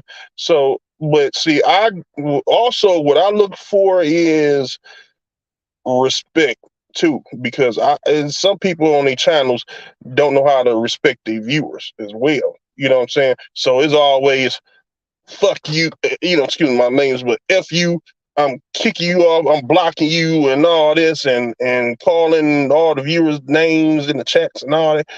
It's like, wow, no, that's not necessary. That's why I don't be on everybody's channel. It's like, a lot of people can't handle the different opinions and all that that's coming at them. So it's like they don't. It's like I noticed a lot of people will block block certain people, and I feel like, well, if somebody getting too out of control, well, I understand. Yes, you got to do what you got to do.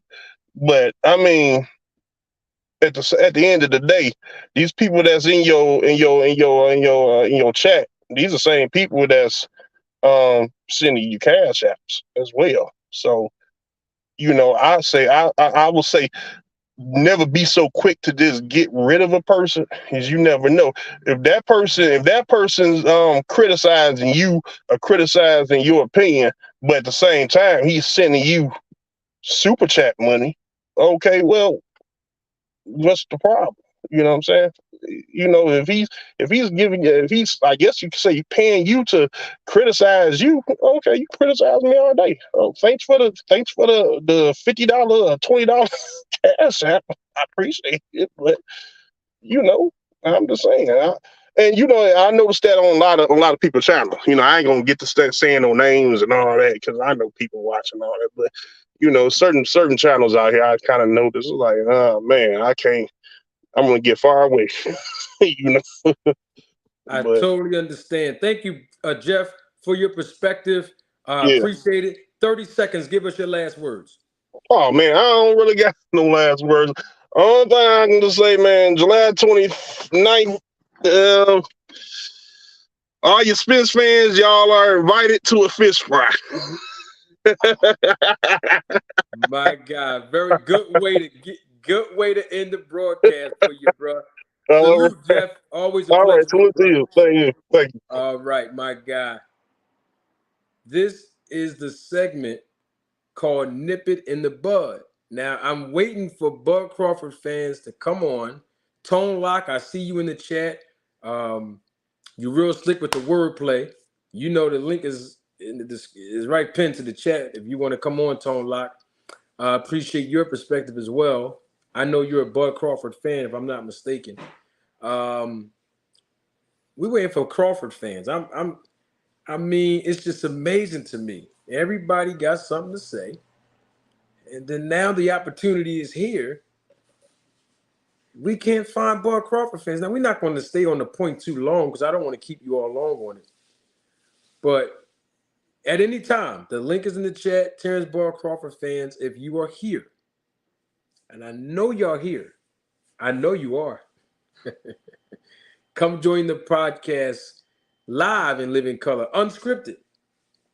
Come on in, We look forward to you. We got my guy here, even though this is not the part of the segment, but because he's my guy, I'm gonna give him a little piece of the time because that's my man, my guy. Crown Jewel, you here? Oh man, I don't know what's up. Crown Jewel. Think something's wrong with his what's the name? He'll jump back on. Yeah. If you're just joining the live broadcast, I'm gonna spin the block one more time. This is the segment where we're talking about Bud Crawford fans joining the broadcast unscripted. Come on up. It's called Nip It in the Bud. We're not going to stay on this too long. Nip it in the bud.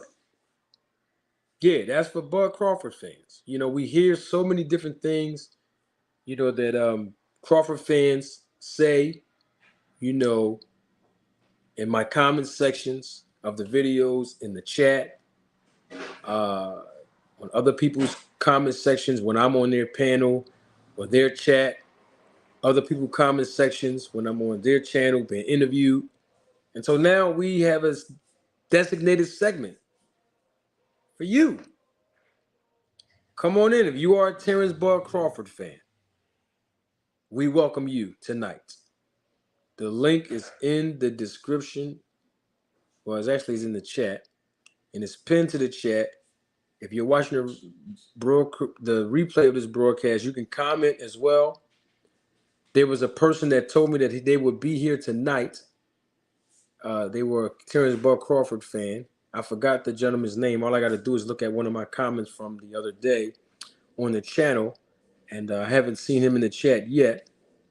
But the bottom line is, come on up. Just come up. You know, ain't nobody going to beg you, but I'm giving you an opportunity. It seems like everybody has something to say about me criticizing Bud, or that all of my content or majority of it is about Crawford. Come on up here and speak your piece. I mean, you know, I'm just saying, what's up? Link is in the chat. I'm designating the whole show for you. A whole segment of the show, matter of fact. You know what I mean? Y'all want to come up? That's fine with me. I'm just saying, y'all don't want to come up. So if I drop a piece of content and it's about Bud, don't criticize me. Don't criticize me in the comment section now, because you got the opportunity to come on through. That's all I'm saying. Thank you, Diana, very, very much. I appreciate it. You know, even Diana say that I be on point.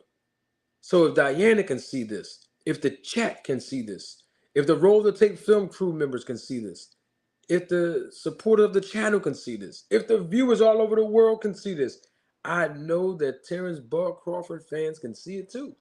In fact, there's several different Terrence Bud Crawford fans who've admitted that they see it. Michael Saucedo is back. Sorry, Michael Saucedo. He was on the channel last week or a week and a half ago. He was here.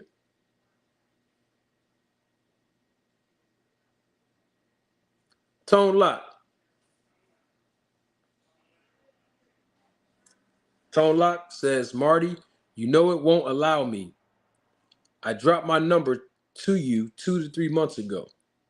And my brother, you didn't call. Tone Lock, I don't recall you sending me your number. But come on through. You said it won't allow you to come on. I've had YouTube beef. Well, y'all call it YouTube beef. Y'all know it's not beef, but it's YouTube beef with several different people. Publicly. They are not blocked on this channel. And I would be surprised if they're not even watching this channel. I don't block people unless it's extremely necessary. It haven't been too necessary for me to block anybody. So I can assure you, Tone Lock, you are not blocked on this channel. Come on through. I know you're saying YouTube won't let you come on for some reason, which is why you dropped your number. But come on through. Try it again right now, Tone Lock, if you can. Yeah. But back to you, Michael Saucedo. You say I love making videos on Bud. I think people were making videos about Bud before I got on YouTube. I'm just saying, Mike. Everybody is making videos on Bud. You know that, right, Mike? But you can, hey, but Mike, you know where the link is at, right? Know where the link at, Mike? Come on through if you want, brother, because we need answers from you as well. Anyway, the link is pinned to the top of the chat. Tone Lock, come on through. We got a little bit of time. Tone Lock. Try to get on the channel. You're not blocked. Come on the channel, Tone Lock. Try to jump back on here, sir. You said that I knew that you couldn't get on. I don't remember if you can get on or not, but that's okay. Come on down. Link is in the chat. Come on down. That's all you got to do. Just come on down. That's all that is. Mike Saucedo. Come on down. If you want to, Mike. You've been on here before, Mike, so you don't have to come. You don't have to come, Mike. You've been on here before. But if you want to, you're more than welcome. See, I give the opportunities out. You see, this is what's funny, right? You ever know somebody who talk about a certain person when they're not around them? I know somebody in the chat knows somebody that done this before. You're with somebody, right?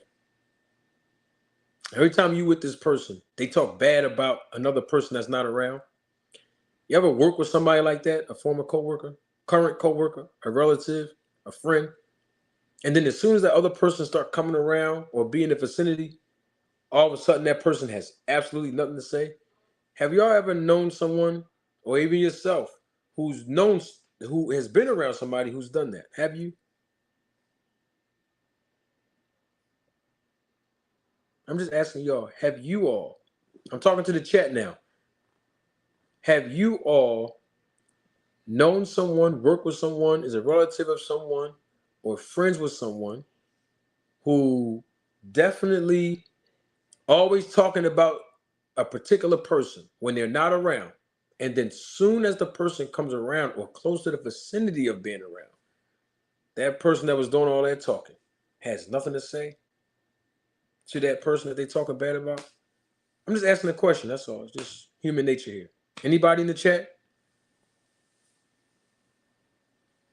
Somebody in the chat said they at work right now with some dude that's like that. Somebody in the chat, salute to you, Byron. I didn't even see you in the chat. Salute, Byron. Somebody in the chat said family member. Okay. So we've been around people. We've seen this happen over and over again in real time. That's what's happening now again. That's what's happening now. When I don't be around, people have all of this stuff to say about Manager Marty and Bud Crawford videos and this and that. I'm criticizing Bud. I want you to apologize to Bud. All of this stuff. I'm cool with it. I think it's entertaining, to be honest. And I'm just saying, well, you got opportunity now. And this is the third week we've done this. So nobody can say that they didn't know that we've been doing this. This is like the third segment that I've done this in.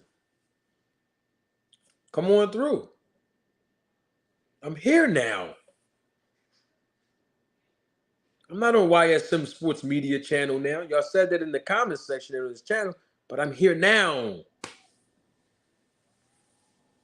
I'm here every Tuesday night and Friday night until my schedule permit me to change it, but I'm here now. Did you all hear? Let's engage in the chat real quick on this. And in the comment section if you're watching the replay this live, and we're going to move on to the last piece of the segment. Do you all recall what Jeffrey just said? I can roll the tape back if you guys and ladies want me to. But did you all hear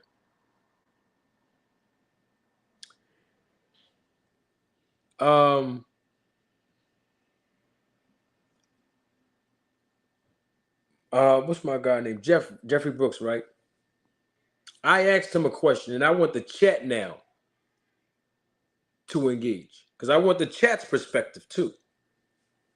And I'm asking you to chat now. Come on and engage with me. I'm asking you a question. Have you all in the chat, yes or no? Let's engage now, y'all. Have you all recalled any, it don't matter how many, any pro Terrence Crawford YouTube channels on YouTube? Yes or no? Just to the chat. This is to the Roll to Take Film crew members who are in the chat. That means every last one of you that are in the chat. That's what I'm referring to. If you're watching the replay of this live, you can comment in the comment section below. I am referring to you as well. Please, let's engage real quick. Have you ever encountered a pro Crawford channel by a Crawford fan? Meaning that the content creator is a Crawford fan. They are a pro Crawford fan. Most of their content is about bigging up Crawford. No matter what he say, it does. Have you ever encountered that? 2 people said yes. Is there anybody else? I know there's more in the chat. We've been engaging all night in the chat, and I salute you all. I got 2 yeses. Anybody else?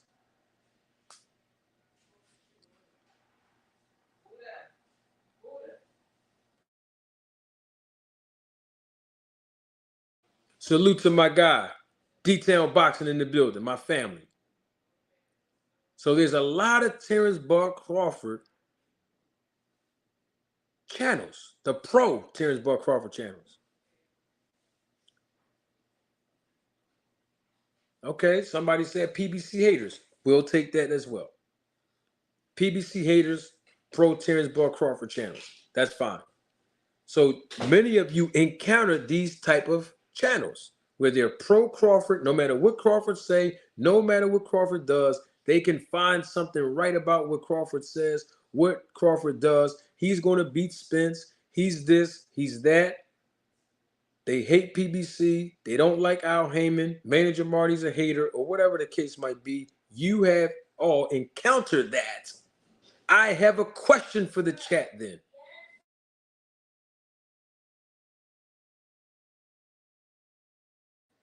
Then how come I am gaining more viewership than them about Crawford?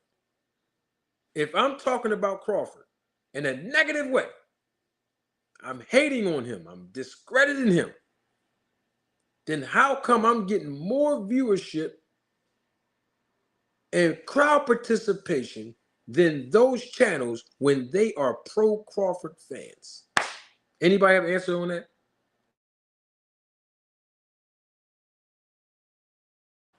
We need answers.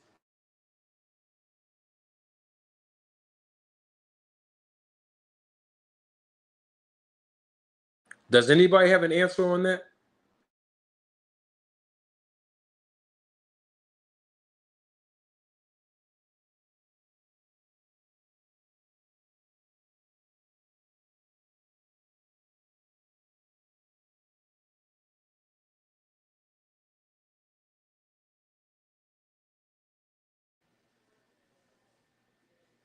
Somebody said that because, let me make sure I read that again. Hold on. Because you are saying and doing what they are not. Someone else says that there are many pro Bud channels, more than Spence. Someone else said telling the truth, telling the truth, not hating. I'm just saying. Okay.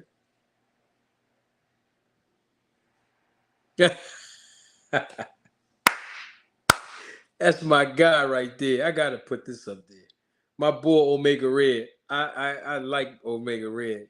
He called. Let me tell you what I noticed about Omega. He calls it right down the middle. Not even me. I've seen him comment on other people's when I was on other people's panels. Omega Red, he calls it right down the middle. That's why I like Omega. Omega Red says because their live streams are more like a baby shower. Ooh wee.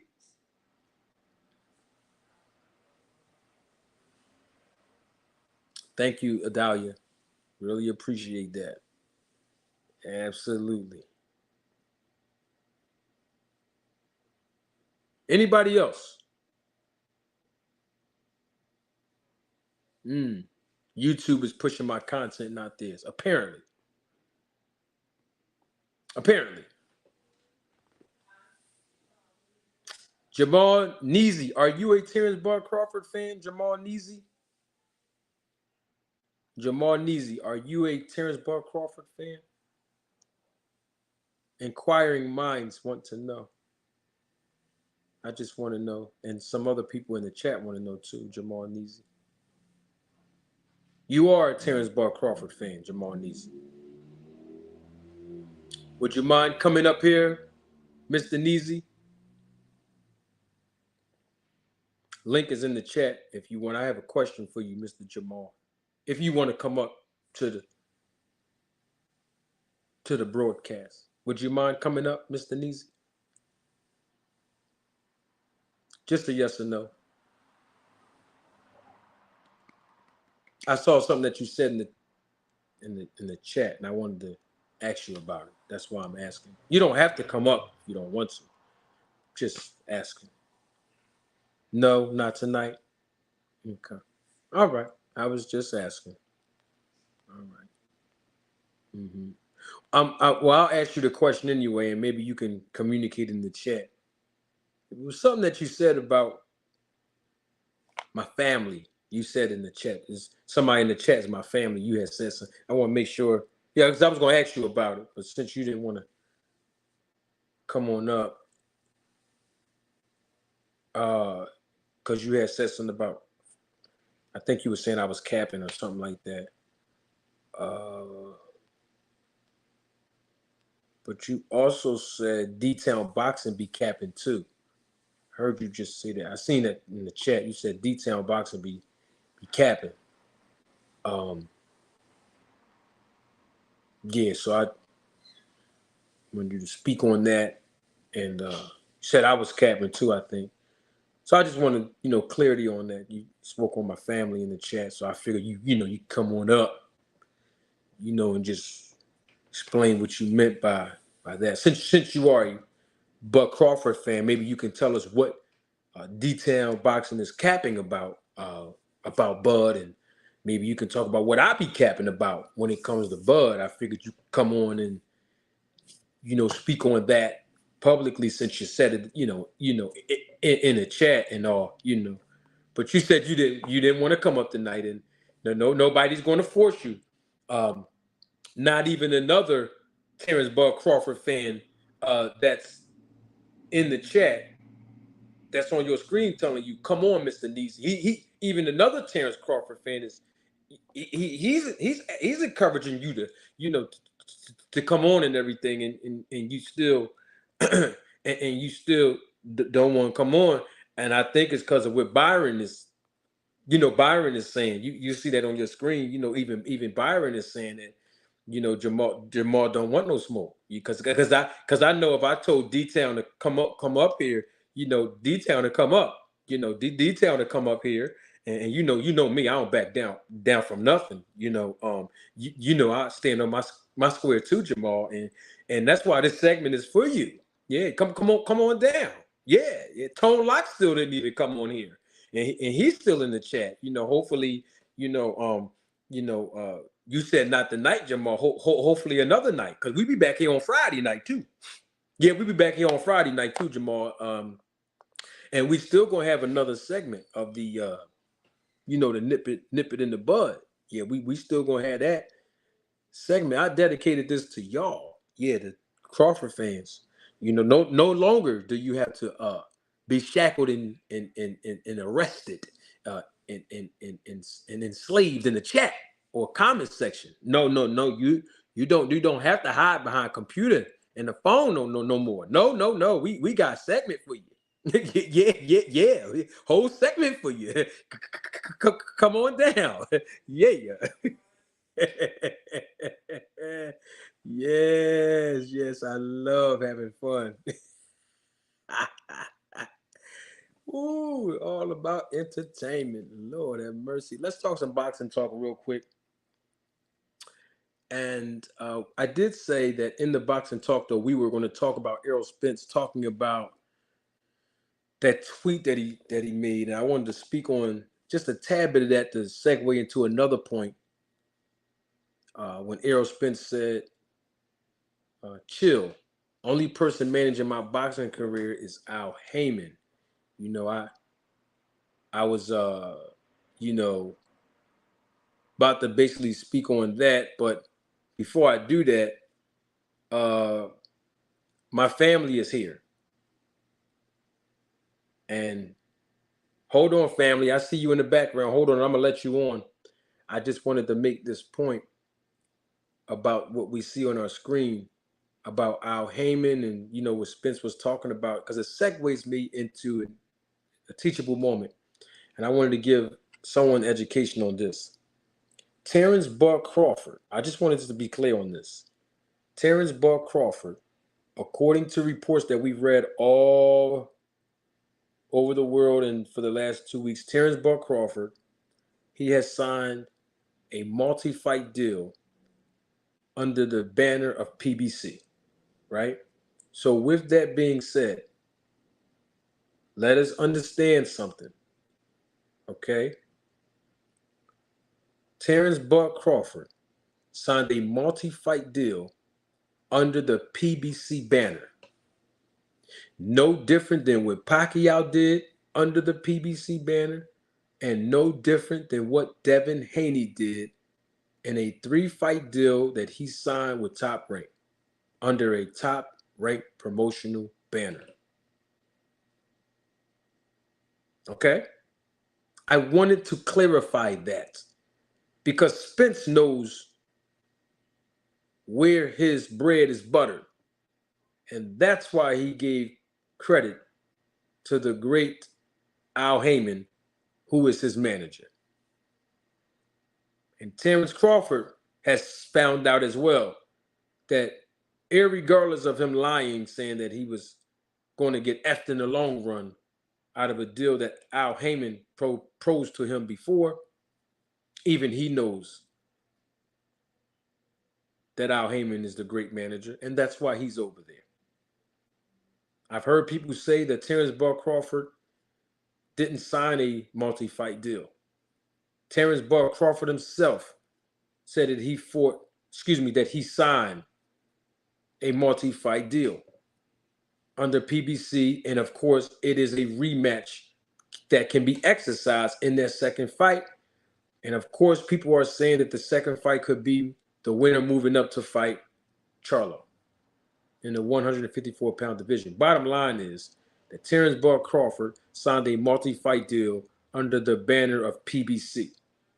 No different than what Devin Haney did when he rendered his services in a multi-fight deal with Top Rank. No big deal. That's what happened. I won't belabor that point. I got family here. D-Town Boxing is in the back. I think he jumped on because his name was in the chat, and I'm going to let him defend himself just like I would do any other my family members. D-Town, what's up, family? What's going on, my brother? I'm doing good, brother. How you? I'm doing good. Well, I mean, you're here now, brother. You seen what the man said in the chat. Jamal Neasy said you be capping. He said I'll be capping. The link is pinned to the chat. I asked him to come on up if he got something that he want to say about what I'm capping about with Crawford. He said you was capping. I seen you in the chat, so I said, hey, he can come on up and even address you as well, brother. You here now? These dudes, they use the word capping like somebody drinking water. You know what I'm saying? This is one of their favorite words when they don't have anything to come back with, so that's what they do. When you give them boys facts, they just say cap. You know what I'm saying? I guess cap must run with facts. You know what I'm saying? So I guess it's one of those nursery rhyme things that they got going on. You know what I'm saying? So, I don't put too much into these guys. At the end of the day, exactly what we wanted Terrence Crawford to do, he did. These same guys was crying about why has he got to go sign with the PBC? Why he got to do this? Why he got to do that? And I said many times on my channel, he signed with Bob He signed a one fight deal with Black Prime. If he go to Oscar De La Hoya, he go sign with Oscar. If he go to the Zone, he go sign with the Zone, Eddie Hearns. So what's the problem with him signing with the PBC? All the fighters you claim you want is on the PBC side. So why would you not do that? You can still be on boss. And these same guys cried, prayed, and all this kind of stuff or whatever. And what did Terrence Crawford do? He did the exact thing that we told him or was asked for him to do, is sign with the PBC. They keep talking about that's not the same contract. The only difference that I see is that they got a 2-fight deal. The first one was probably a 1-fight deal. They keep saying, well, it's not the same contract. Then show me it's not the same contract. Because we know that Terrence Crawford was asked for way more than $10 million. He was asked for $20 million. And they just said, nah, we ain't doing that. You ain't worth that. You don't sell. So why would we take money out of our pocket and put it into your pockets when nothing shows us that you can sell? If Terrence Crawford really believed in himself, he would have did this a long time ago. We could have had this fight in 2022. But the fight is here now. I just hope that these Terrence Crawford fans, politician fans, when Earl Spence beat Terrence Crawford, I want them to give Earl Spence's recognitions and say, hey, he's that man. And like I told the people, if Terrence Crawford win, I will come on my channel and say that Terrence Crawford is that guy, and we're going to wait to see about the rematch. That's what I'm going to do. I'm not going to make no excuses. I'm not going to say that Earl Spence is only 50%. I'm not going to do none of that. I'm going to give that man his roses, and I expect for these Terrence Crawford fans to do the same thing. And it seems like that they're making excuses right now. We are the one who've been calling for the fight the whole time. And they say we scared. How are we scared when we were the ones who was calling for this fight the whole time while they was over there like Bernie? Oh, yeah. Yeah. We left Earl Spence in the dust. Come on, man. The only people that's capping is these Terrence Crawford fans. Well, I mean, I have to agree with you. And, I know you're reading that comment. I'll put it on the screen so you can see it. Your name is in it, so I can produce it for you there. That's Jamal Neasy again.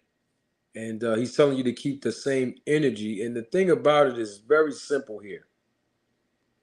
Most Terrence Ball Crawford fans had no problem with him fighting David Ebenezer. Everybody asked the same question too. I said, "Yo, were you cool with him fight David Ebenezer?" No, yeah, I was cool with it. So nobody over on the Terrence Ball Crawford side as a fan was really trying to hype him up to fight Spence. And my thing is, now that we're hearing that the fight is going to finally happen, what are we going to say now? And so the thing about it is very simple. Terrence Ball Crawford, he signed a multi-fight deal according to all the reports that we've heard. That's what we are hearing. So we're going to run with that. Terrence Ball Crawford himself said he signed a multi-fight deal with PBC. He said it himself. Now, he tried to give the illusion that he's not under the promotional banner. In other words, I'm not signed to the promotional company. It doesn't matter if you're signed to the promotional company for a standard contract of 3 years or a standard contract of 2 or 3 fights. Terrence Ball Crawford is signed under the PBC banner. You don't have to take my word for it. If the fight takes place on July the 29th, just look at the ropes in the ring, and I assure you it's going to say PBC Boxing. If that's not good enough for you, look at the center mat, the floor mat in the ring, and you're going to see PBC's logo on there. You won't probably see anything that says TBC, because I think people keep trying to convince me, Terrence Ball Crawford fans that is, that he has his own promotional company. If he does now, great for him. When I was asking about it months ago, he didn't. When I produced evidence that he didn't, then he didn't. So what I'm trying to get at is this. Everybody knows that Crawford is signed to PBC as a multi-deal fighter. It ain't no different than when he was signed with BLK Prime for one fight. That's why he said BLK Prime is the new wave. So that's what I'm talking about. Tone Lock, you're in the chat again, but you don't want to click the link. I mean, now you're gonna harass the chat. So YouTube will allow you to get on the chat, right? YouTube allow you to get in the chat. But you telling me YouTube wouldn't allow you to get on the platform here. Now you also said in the chat, I gotta address this detail, it's important. And I want to make sure I find it so that everybody can see what Mr. Tone Lock said, because he said, I'm trying to find it because I don't want nobody to ever assume that I sneaked this. I'm trying to find it. Tone Lock basically said, I'm scrolling down trying to find it. Tone Lock said that you have a screenshot. I'm trying to find it.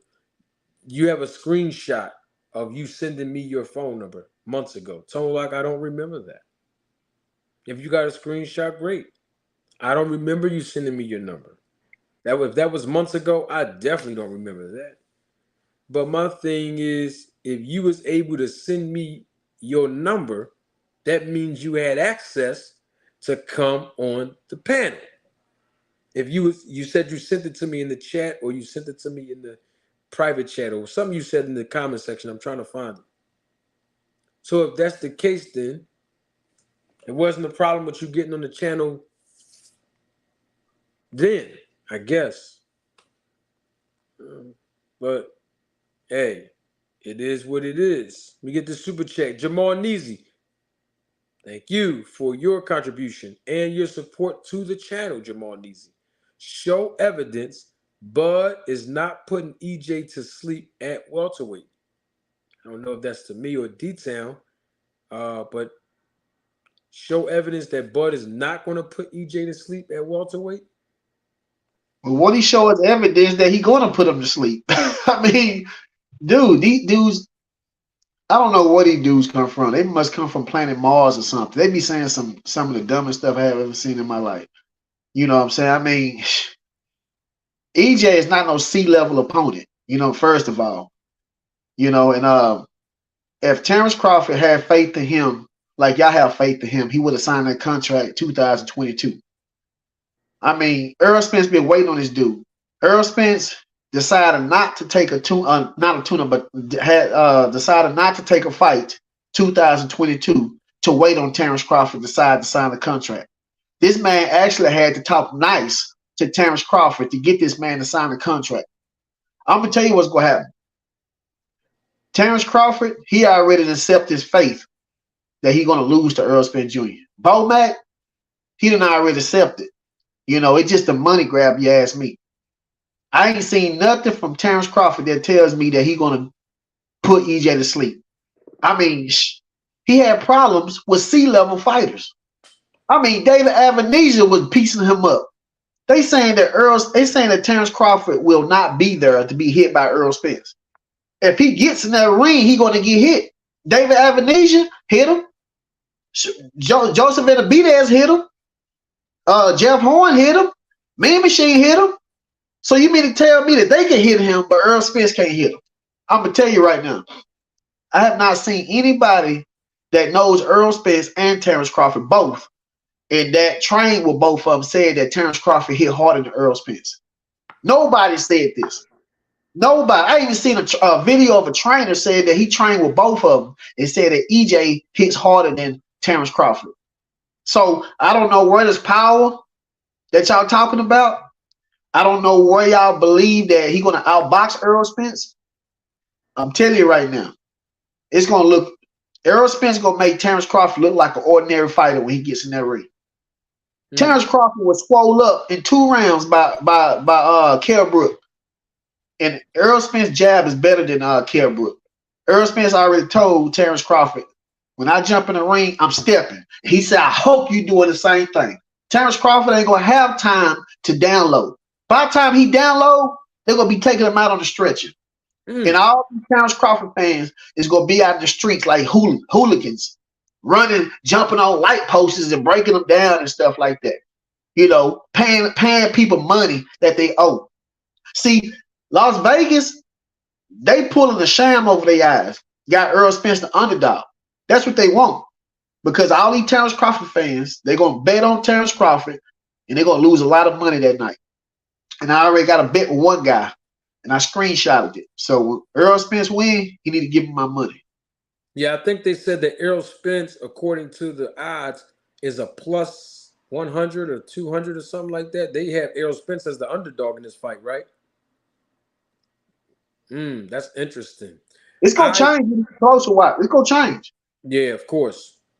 Motorsports Sports. He has been on the panel as well. He is an avid Terrence Bud Crawford fan. Motorsports.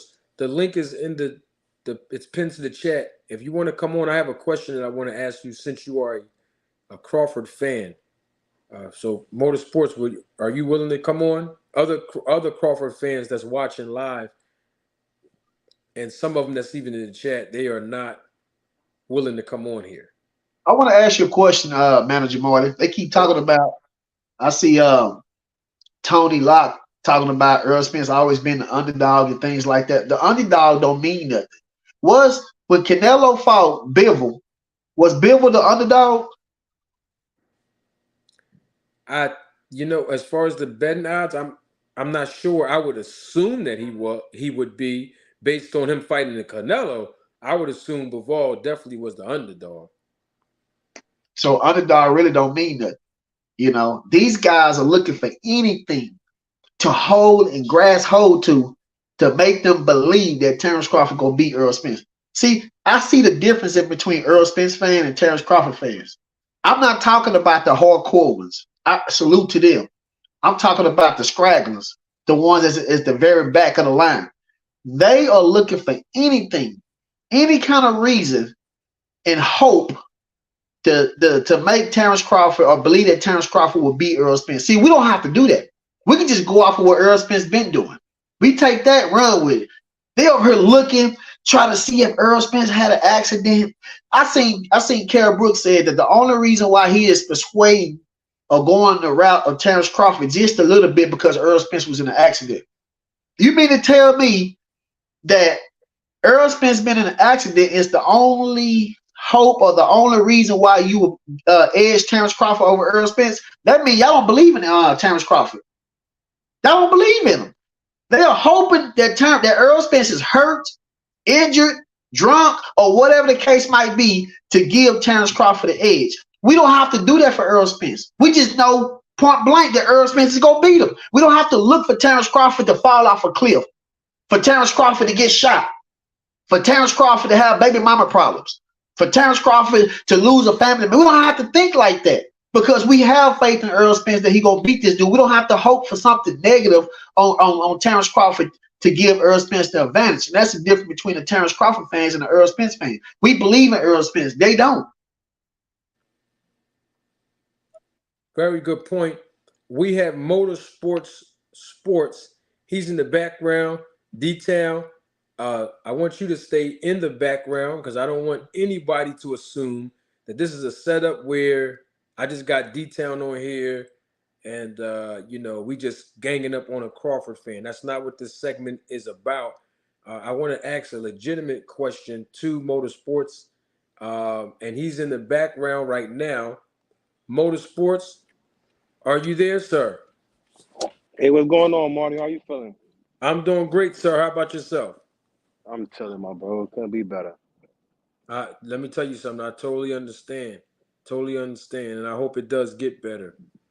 So I have a few questions for you, Motorsports. I mean, you have been on the panel before.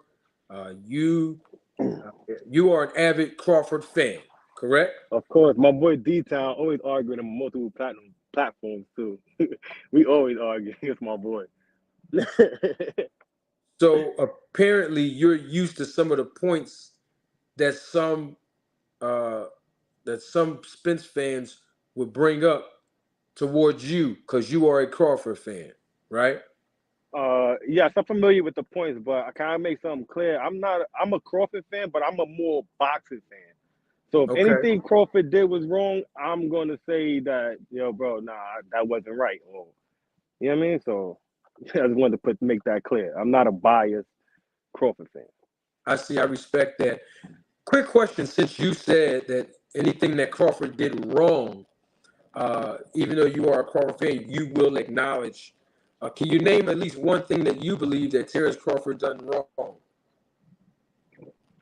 To be honest, nothing he did wrong.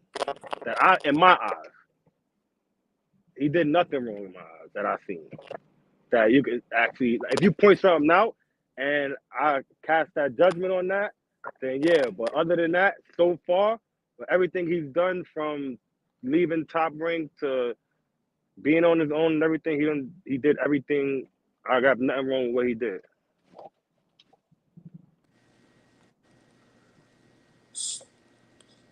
Can you hear me? Yeah, I can hear you.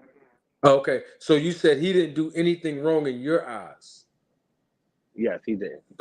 Okay, so you was just saying if he did, you would point it out. You would point it Of out. course.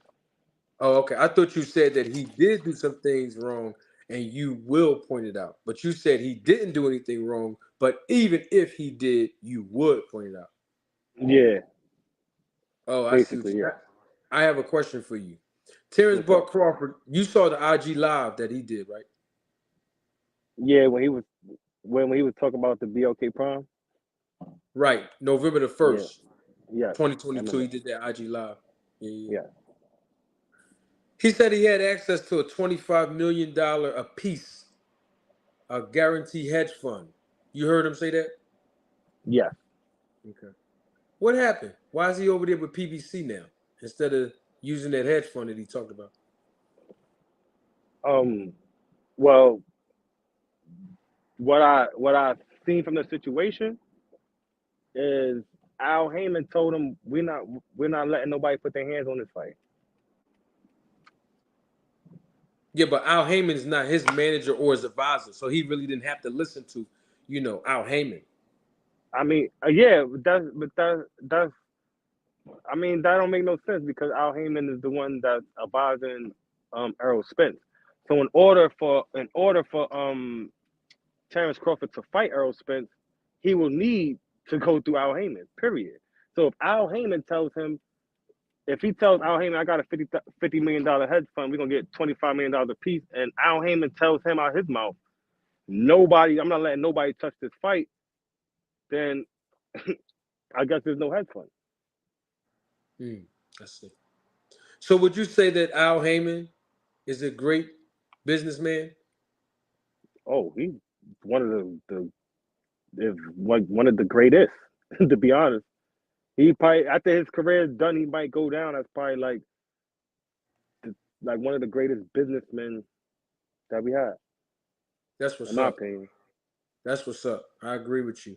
So with Terrence Crawford going over there, fighting on PBC's platform for multiple fights, they say it was going to be 2. As a Crawford fan, how do you feel about that? I feel great. I feel great about it. I mean, I'm happy that he's getting what he feel he is owed to him. I'm happy for him. He got 2 good fights. I'm hoping that he knocks Errol Spence out so we ain't got to do the rematch and go get Jamel. But 2 fights for Errol Spence is great. That's beautiful for him. He's about to make some real good money. You think that Crawford will knock Spence out? I think it's possible, very possible.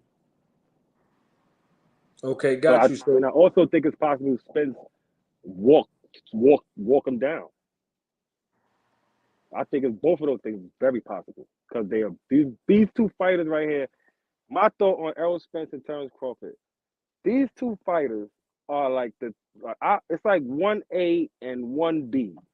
You know what I'm saying? And I'm on Terrence. I'm a Tampa Crawford fan since since they went face to face, and that's what made me a Terrence Crawford fan since then.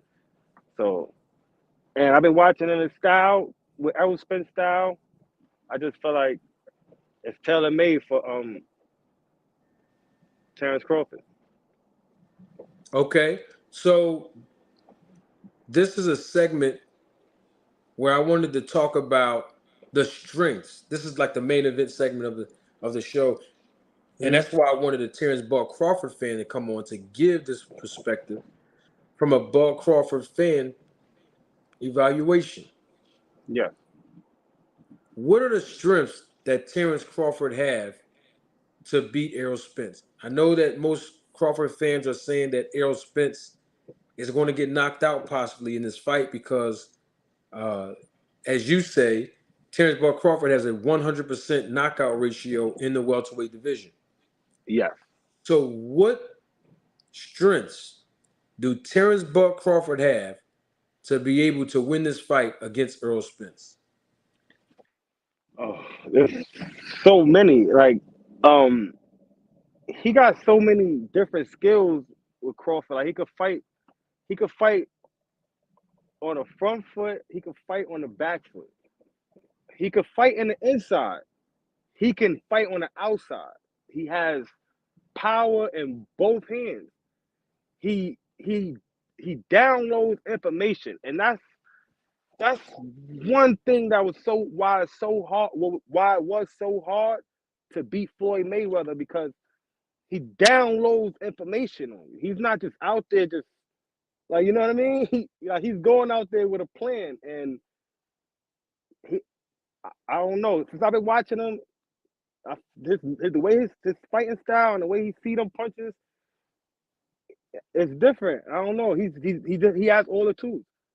Errol Spence has all the tools too, but I just feel like Errol Spence is more like he's just gonna keep coming, and that's what I think Errol Spence's downfall gonna be. If you gonna come in there stepping to somebody like Terrence Crawford, 'cause I know a lot of the Spence fan base, y'all so big on Terrence. I mean, Errol Spence is just going to demolish them, and Errol Spence is human. If you walk into Terrence Crawford throwing them many punches, I think it might just be an early night. I feel like Errol Spence got to come in there, fight his fight, box Terrence Crawford, and grind him out for 12 rounds. I don't think he's gonna come in there stepping on Terrence Crawford. He gonna make you make a mistake. That's his game, to make you make a mistake. It's not to, I don't know. Terrence Crawford just waits for you to make a mistake and he capitalizes on it. He figures you out. Same thing that's similar to Tank too. Tank will figure you out and wait for you to make a mistake and then hit you. But the whole time Terrence Crawford is waiting for you to make a mistake, the difference between him and Gervonta is the whole time Terrence Crawford is waiting for you to make a mistake, he's active. He's actually touching you every time. He's actually touching you, and it Terrence Crawford is a special fighter. But so is Errol Spence though. Okay, good perspective. Good perspective. We have Deem. Deem knows better. Manager Marty, what's the deal, man? Philly, we back at it. We here again. What's up, man? Oh, I'm good. Philly in the building. What's going on with you? Man, chilling. What's up, Detail Boxing? How you doing, bro? What's the deal, baby? Hey, yo, Manager Marty, I want to say thank you for letting me up on your program probably about last week and stuff, man. And when me and YSM was having that good debate, and I just want to say thank you, man, because y'all motivated me to do my own channel, to start, try to bring something to the game. So if y'all can't go follow Deem Knows Better on YouTube, you already know. But I wanted to say, as far as Terrence Crawford, speaking about him specifically, the way he can win, I think Earl's going to win, but I'm going to talk about the way I think that Terrence Crawford could possibly win. Okay. The only way I could really see him winning is two things. Is if when he's getting pressured by Errol Spence, and it's that little stagnant moment where Earl's not attacking him, he could get his flurries off and hopefully connect and hit him with something nice. But the main way I think that he should approach this fight, if I was him, this is me personally, if I was him, I would try to be more active than Spence. I would try to do his game plan against him. Maybe not go to the body and everything per se the same way, because I don't think he's capable of doing that the way that Spence is. But I mean, just staying on that back foot, keeping that pressure on him, staying behind his jab, constantly throwing punches, not giving Earl a chance to attack him all the way. For Earl to feel as though he's being attacked also.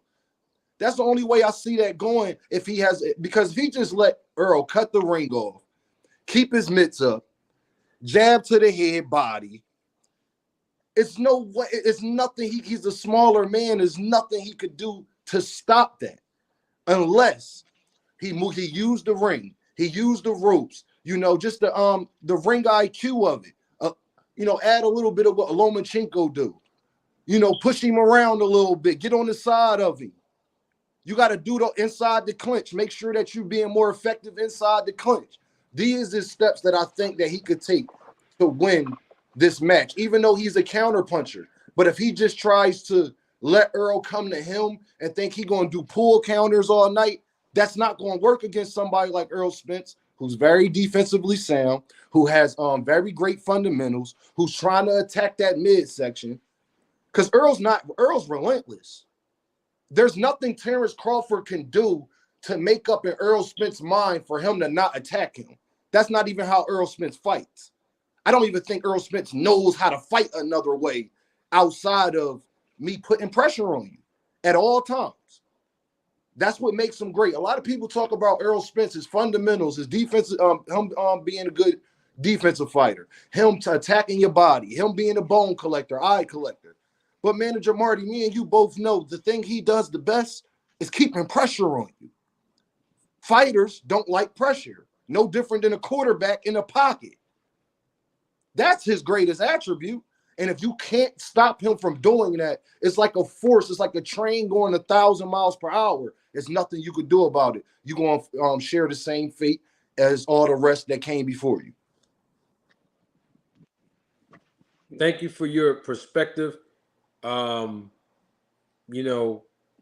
agree with most of the things that you said. Dean knows better.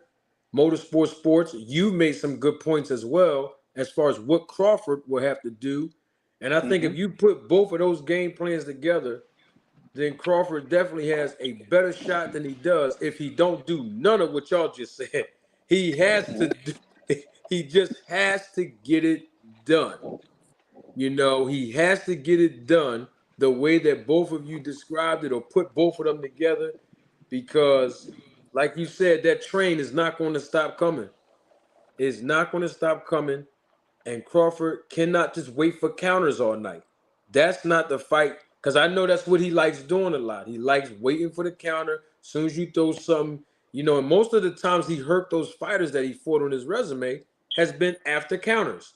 Yeah, that's not hating, because I know people are going to be in the comment section when this thing go off and say, "Oh man, Jamarty hating, criticizing Bud," but that's a fact. If you look at the tape, you'll see every time he hits a fighter and gets them hurt, is after they threw something first, because he's waiting to counter. He has to be first in this fight, according to what everybody said on this panel. He has to be first. He has to try to get the respect of Spence early on from the opening bell. I heard you talk about motorsports, this IQ, ring IQ, but I got to keep it 100. And I got to say this, and I know Bud fans are not going to like this, but I got to speak. I'm from Philly, and I got to keep it 100. Okay, no, go ahead, keep it a stack. None of y'all Bud fans was using the word ring IQ before 2017 when Joe Tessitore from ESPN said it. I ain't heard a Bud fan nowhere on YouTube say, "Oh man, he got good ring IQ and he's downloading information." You ain't never heard nobody say that before you heard the commentators say that. And I applaud y'all for repeating hearsay, but you got to look at facts.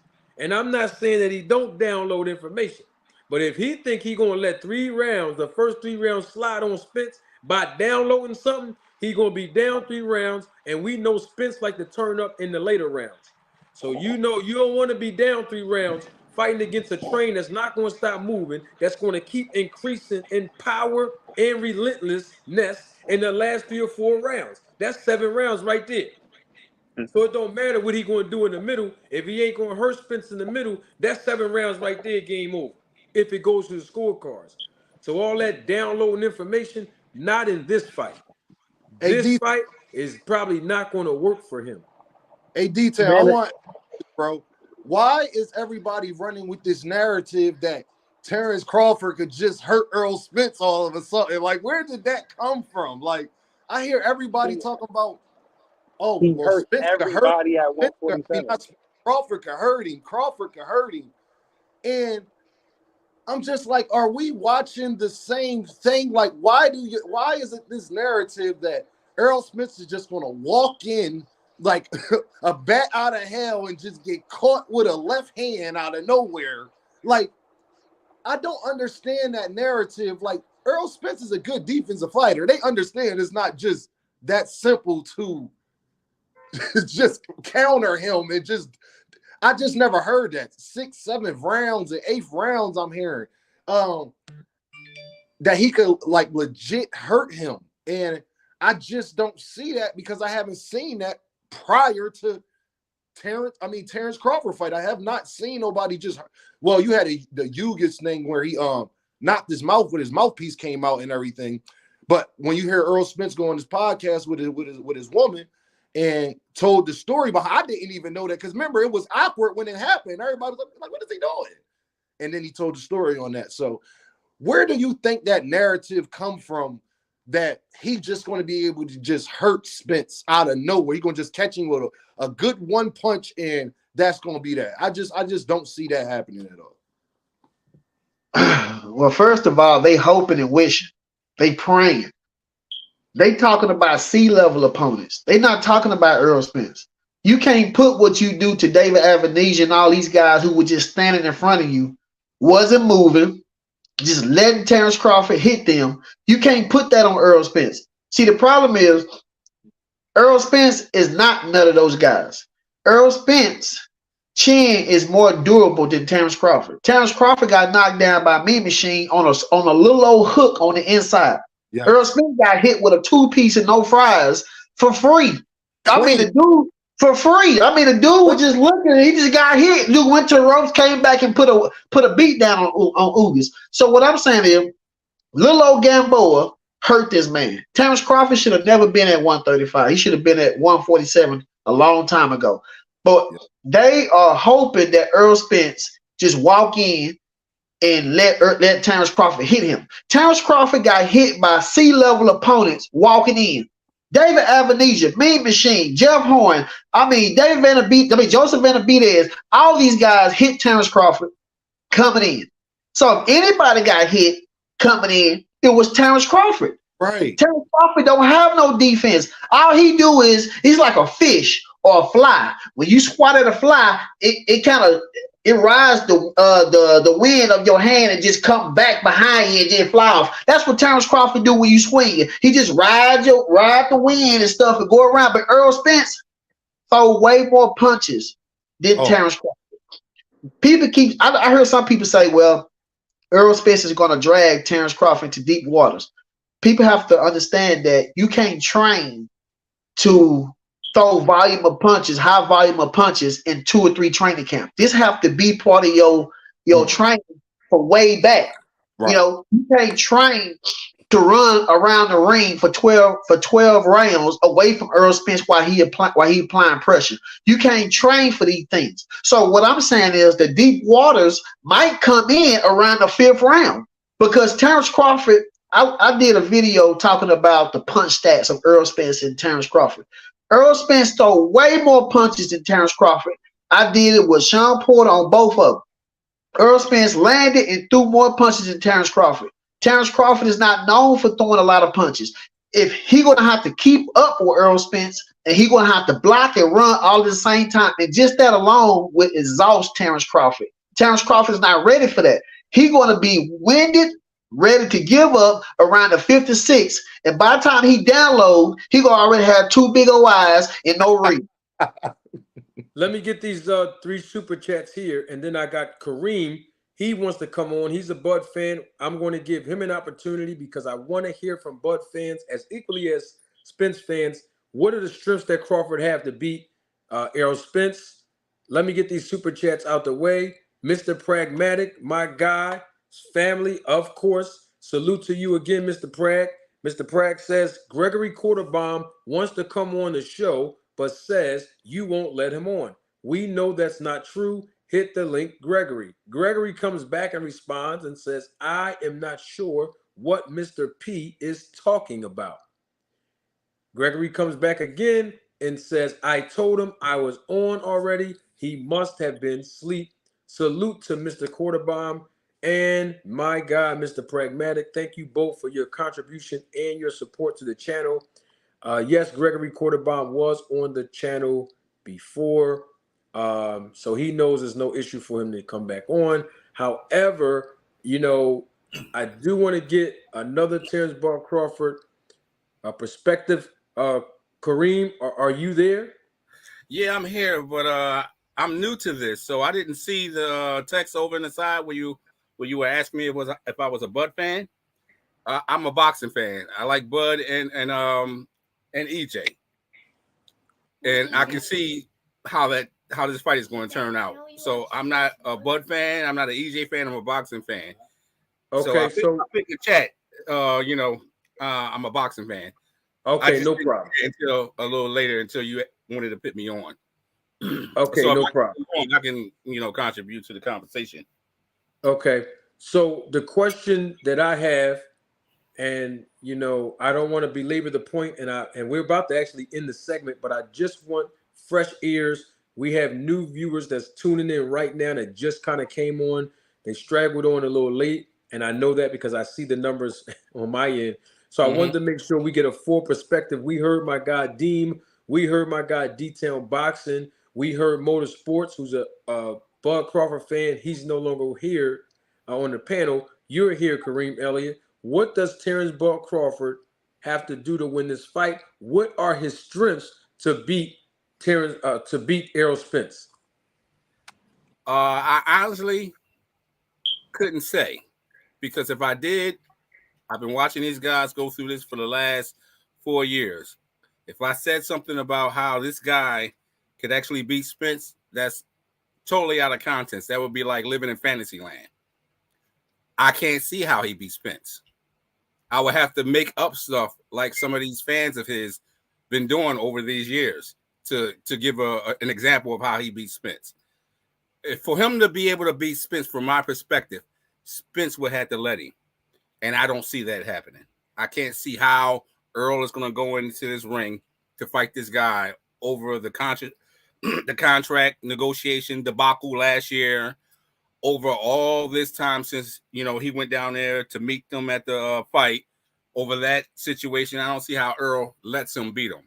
I think Terrence Crawford is going to go in there, and he's going to have a fight on his hands, a real bad fight that's not going to turn out good for him. I think he's taking his money because there's nothing else out there for him to do. I think he has. Can you leave my food alone? That's my son trying to eat my food. All right. Can you stop? Get your own food. I think he's taking his money because there's nothing else out there for him to do. He has a promise of a few fights.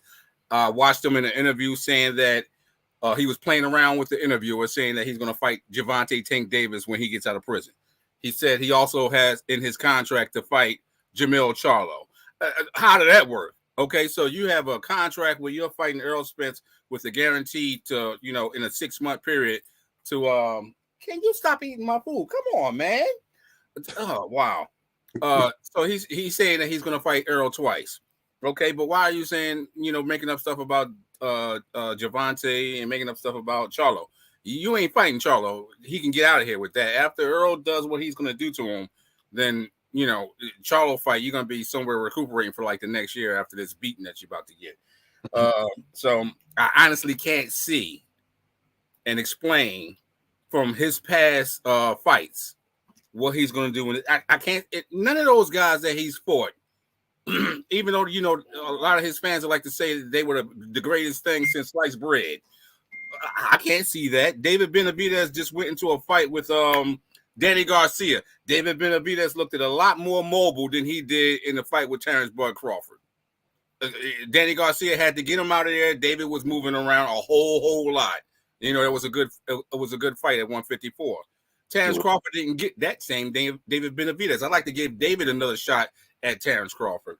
Also, I was on Paul Counter's his broadcast, and Upper Echelon had brought up something that was going through my mind while I was watching the live stream. Adrian Broner. Do we remember what Adrian Broner and Marcus Madonna did to Adrian Broner? I see that being Earl Spence and Terrence Crawford. I would like to see Terrence Crawford go in there against Marcus Madonna and see how that turned out for him. That type of aggressiveness and pressure put on Terrence Crawford, I have never seen it. If I seen it, it would be nice to be able to say, yeah, that was good, because I didn't watch all his fights. I've been watching him. Like I said, I'm a boxing fan, so I watch him. But from what I've seen of Spence is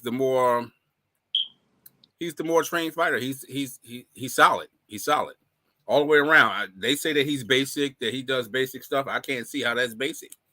The stuff that I watched Chris Algieri fight just yesterday, and the stuff that he was doing to Chris Algieri, come on, man. I mean, Chris was in there trying to box and move around, and Earl was cutting the ring off and killing him. He made Mikey Garcia go up into a shell. He made Ugas go up into a shell. He made Lamont Peterson go up into a shell.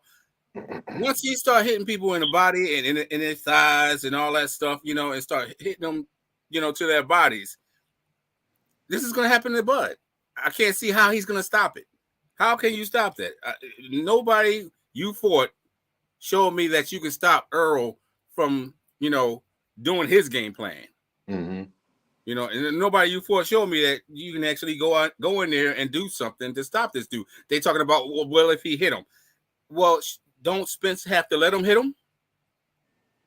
I mean, the only time that Ugas got a really good shot off on Earl is when, he knocked the mouthpiece out of his mouth. That was the best two shots of the fight, and they carried that into, that was actually a part of the fight when that was actually outside of the realm of them fighting, because the referee had called for a stop before those two punches came in. Mouthpiece get knocked out by an uppercut or a left hook, and then the referee calls for a stop because he saw the mouthpiece leave. Earl goes to look for his mouthpiece, gets punched in the face twice, smiles after he gets off of the rope, and then goes into whipping on his dude's behind. So you telling me Dennis Ugas, who said to have beaten Terrence Crawford in the amateurs, is going to go into this fight and be able to get clean shots off like that on Earl? Now, he may be a little bit faster than Dennis Ugas, but I don't think he's that much more stronger, being that he's coming from a lower weight class. He's been in a lower weight class forever. And I heard somebody say something about he has 100% knockout ratio in the welterweight division. Earl has a higher knockout ratio in the welterweight division, basically based on the fact that Earl has been in the welterweight division since he came down from the 154 division. The majority of his fights is outnumbers Crawford's knockout ratio. So if you got 5 knockouts or 6 knockouts from Earl Spencer, and you only got 6 knockouts from Terrence Bud Crawford's, anything after 6, Earl beats him, and he has more than that afterwards. That's a great point. That is a great point. I can't wait to see these two guys fight because I know the outcome. All I need to do is see it played out, and I can't fantasize or fairy tale about how Crawford is going to do it. I can tell you how Spence is going to do it. Well, we're going to say, hey, Kareem, we're going to save that piece on the Friday night segment, because I know the panel is going to be lit, because everybody's going to give some great perspective on how Spencer's going to do it. And I want some other Crawford fans to come on Friday night too, so we can have a mixed audience, right? Because just like I had Dean and D-Town talk about, how Crawford can win, they're not Crawford fans per se. I'm going to have Crawford fans do the same thing. Then we got to mix this thing up, because at the end of the day, this is going to be a good fight. Let me get this last super check of the night from my guy, Jay Cooley, always supporting the channel. Smoke session, July 29th. Bud is just another 140-pounder, just like Mikey Garcia. That was from my guy, Jay Cooley. Salute to him, and thank you for your support. Deem, 30 seconds. Give us your last words real quick before we go off. 30 seconds. Man, Jamarty, my last 30 seconds going to you, man. I just want to say thank you, bro, for letting me on your platform. A lot of y'all dudes, you and YSM, man, a couple other dudes. I'm in a different thing. So subscribe to my channel, man. I talk about battle rap, I talk about boxing, I talk about basketball, and most importantly, I talk about us moving forward as black people. That's the main thing in my channel. So Deem knows better. Deem knows basketball. Deem knows boxing. Deem knows battle rap. And I just appreciate y'all, man, because y'all, just people in your comments and me being on other channels, a lot of people been wanting me to finally come out here and make my own stuff and give my own opinions out here, because a lot of people kind of agree with a lot of stuff I say. So I just want to say thank you, man. Straight up, thank you, because you don't got to let us on your platform. You're going to get views regardless. Shout out to D-Town, bro. I'm subscribed and everything like that, man. I really like your perspective. So, man, I'm going to holler at y'all, and y'all be safe. Philly, we in the building. You hear me? Philly is in the building. Thanks. Always a pleasure, Deem. Support Kareem. Rhymes with the word Deem. So it's only befitting that you go next. 30 seconds, Kareem. Thank you for your perspective as well, man. Good job. Come back again on Friday evening, Kareem. I would love to hear your perspective on Spence. 30 seconds. Give us your last words, man. Yeah, I appreciate being able to come on. I wanted to ask you guys if you know anything about I think they're doing some promotion tomorrow for this fight. You guys hear anything about that? You might want to keep your eyes open for whatever might pop up. But I heard that on Paul Counter's show. Once again, I'd like to say thanks and shalom to your brothers. Peace and shalom to you, brother. Thank you for joining. We look forward to seeing and hearing from you on Friday evening when we come back on the live broadcast. I know we had film study in the back, but I have to get up extremely, extremely early in the morning. I had a really long day today. I know that the chat has been on fire all night tonight. The viewership started to increase exponentially the later that, of course, time progressed. And of course, on this channel, I wasn't expecting to even have a panel tonight. But I'm glad that we got all of the topics that we were going to discuss tonight completed. I'm glad we're going to get some more perspective on Friday night. What does Crawford has to do to win this fight? But most importantly now, what does Spence have to do to actually win this fight against Crawford? D-Town, you know, I always let you get the benediction, as we call it, to go ahead and close the show. I'm a little bit tired. I want to say this though. Thank you for everybody for viewing the replay of this live, for even coming on the channel live in living color. Thank you so much for your viewership. Thank you to the chat. I salute you all. Thank you for all the ladies in the chat, all the ladies that's viewing the channel and supporting. I salute you, queens. Thank you so much.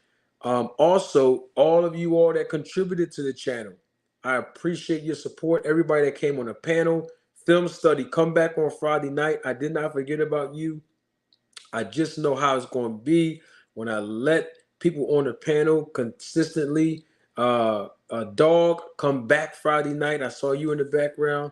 I promise I'll let both of you come on to the panel when I open the lines up for it on Friday evening. I just see that the time is really slipping away from me, and I will be so disappointed if I was not responsible enough to get enough rest. I have to get up extremely early tomorrow. No excuse, but we put in 2 hours and 50 minutes almost. So I hope that everybody still was satisfied. So we got some great content coming throughout the week, especially on Friday night. So everybody come back in live and live in color Friday evening with another unknown episode of Roll the Tape podcast with Manager Marty. Before we go, D-Town, you know I'm going to give you the last words. Close us out. God bless everyone. See you all Friday evening. D-Town, close us out. It's on you, family.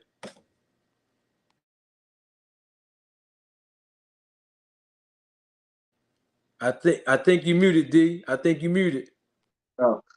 I say God bless to everybody who came in, all the family members who agree and the ones who disagree. We all family. At the end of the day, we finally got the fight that we all want. At the end of the day, somebody's going to be undisputed and somebody's going to have an L.